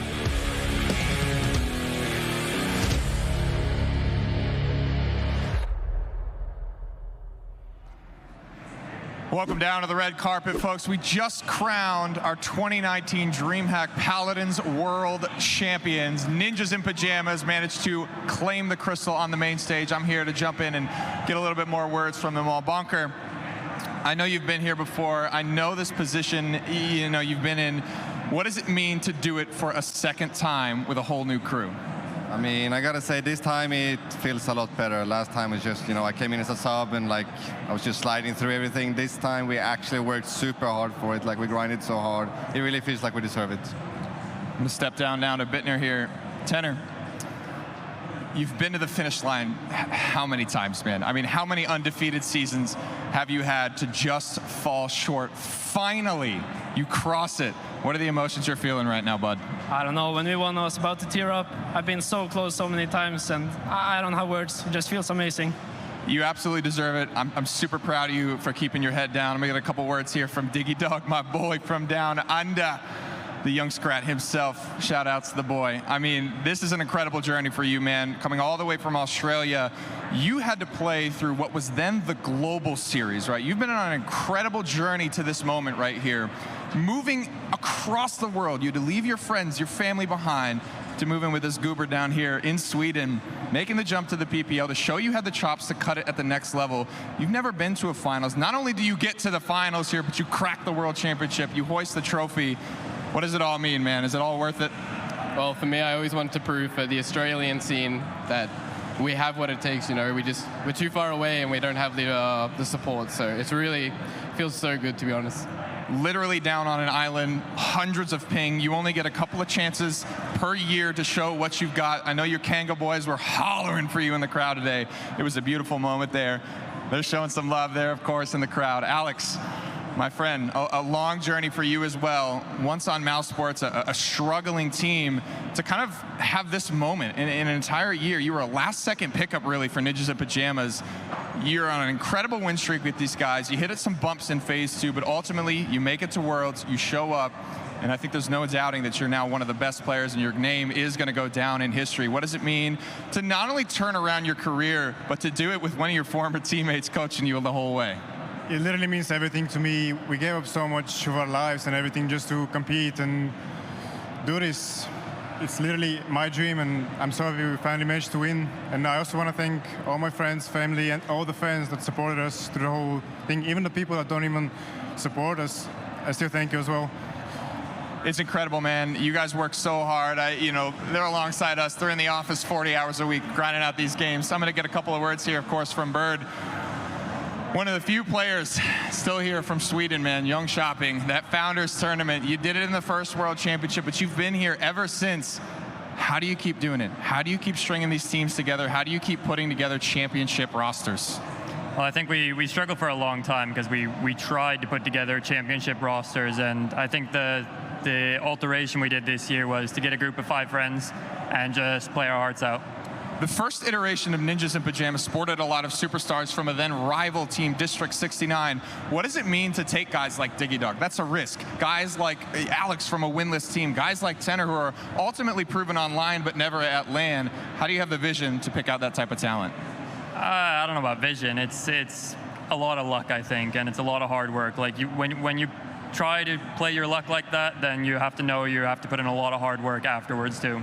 For sure, man. Congratulations. And last but certainly not least, I think a fan favorite in his own right, Mr. NTB's the coach here. I think, you know, for a team that was kind of struggling after what was a historic win streak, for you to kind of come in, what was the role that you played to make sure that these guys could not only get to the World Championship, but cross that finish line when times were tough? I mean, they're down 0-2.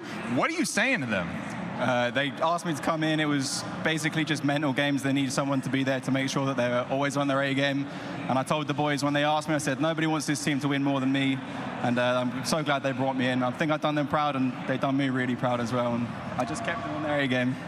Gentlemen, I am so proud of you. You know, for us here, this LAN League was a big leap as well, and seeing how hard you guys worked Monday through Friday, in before we were in, and you guys were out of the building after we were, after a hard day's work. I do have a nice piece of hardware here to give away to the MVP. This is a guy that's very near and dear to my heart, who I think, you know, risked it all, really went through a lot of life-changing stuff to make it here in the Paladins Premier League. Your 2019 DreamHack Paladins World Championship MVP goes to Diggy Dog. Congratulations, buddy. Hoist that up. All the way from Australia to Sweden, can cut it in the European Premier League, eventually making it to World Championship. Big round of applause one more time. Give it up for NRP. All right, folks. Of course, that does not, are we over?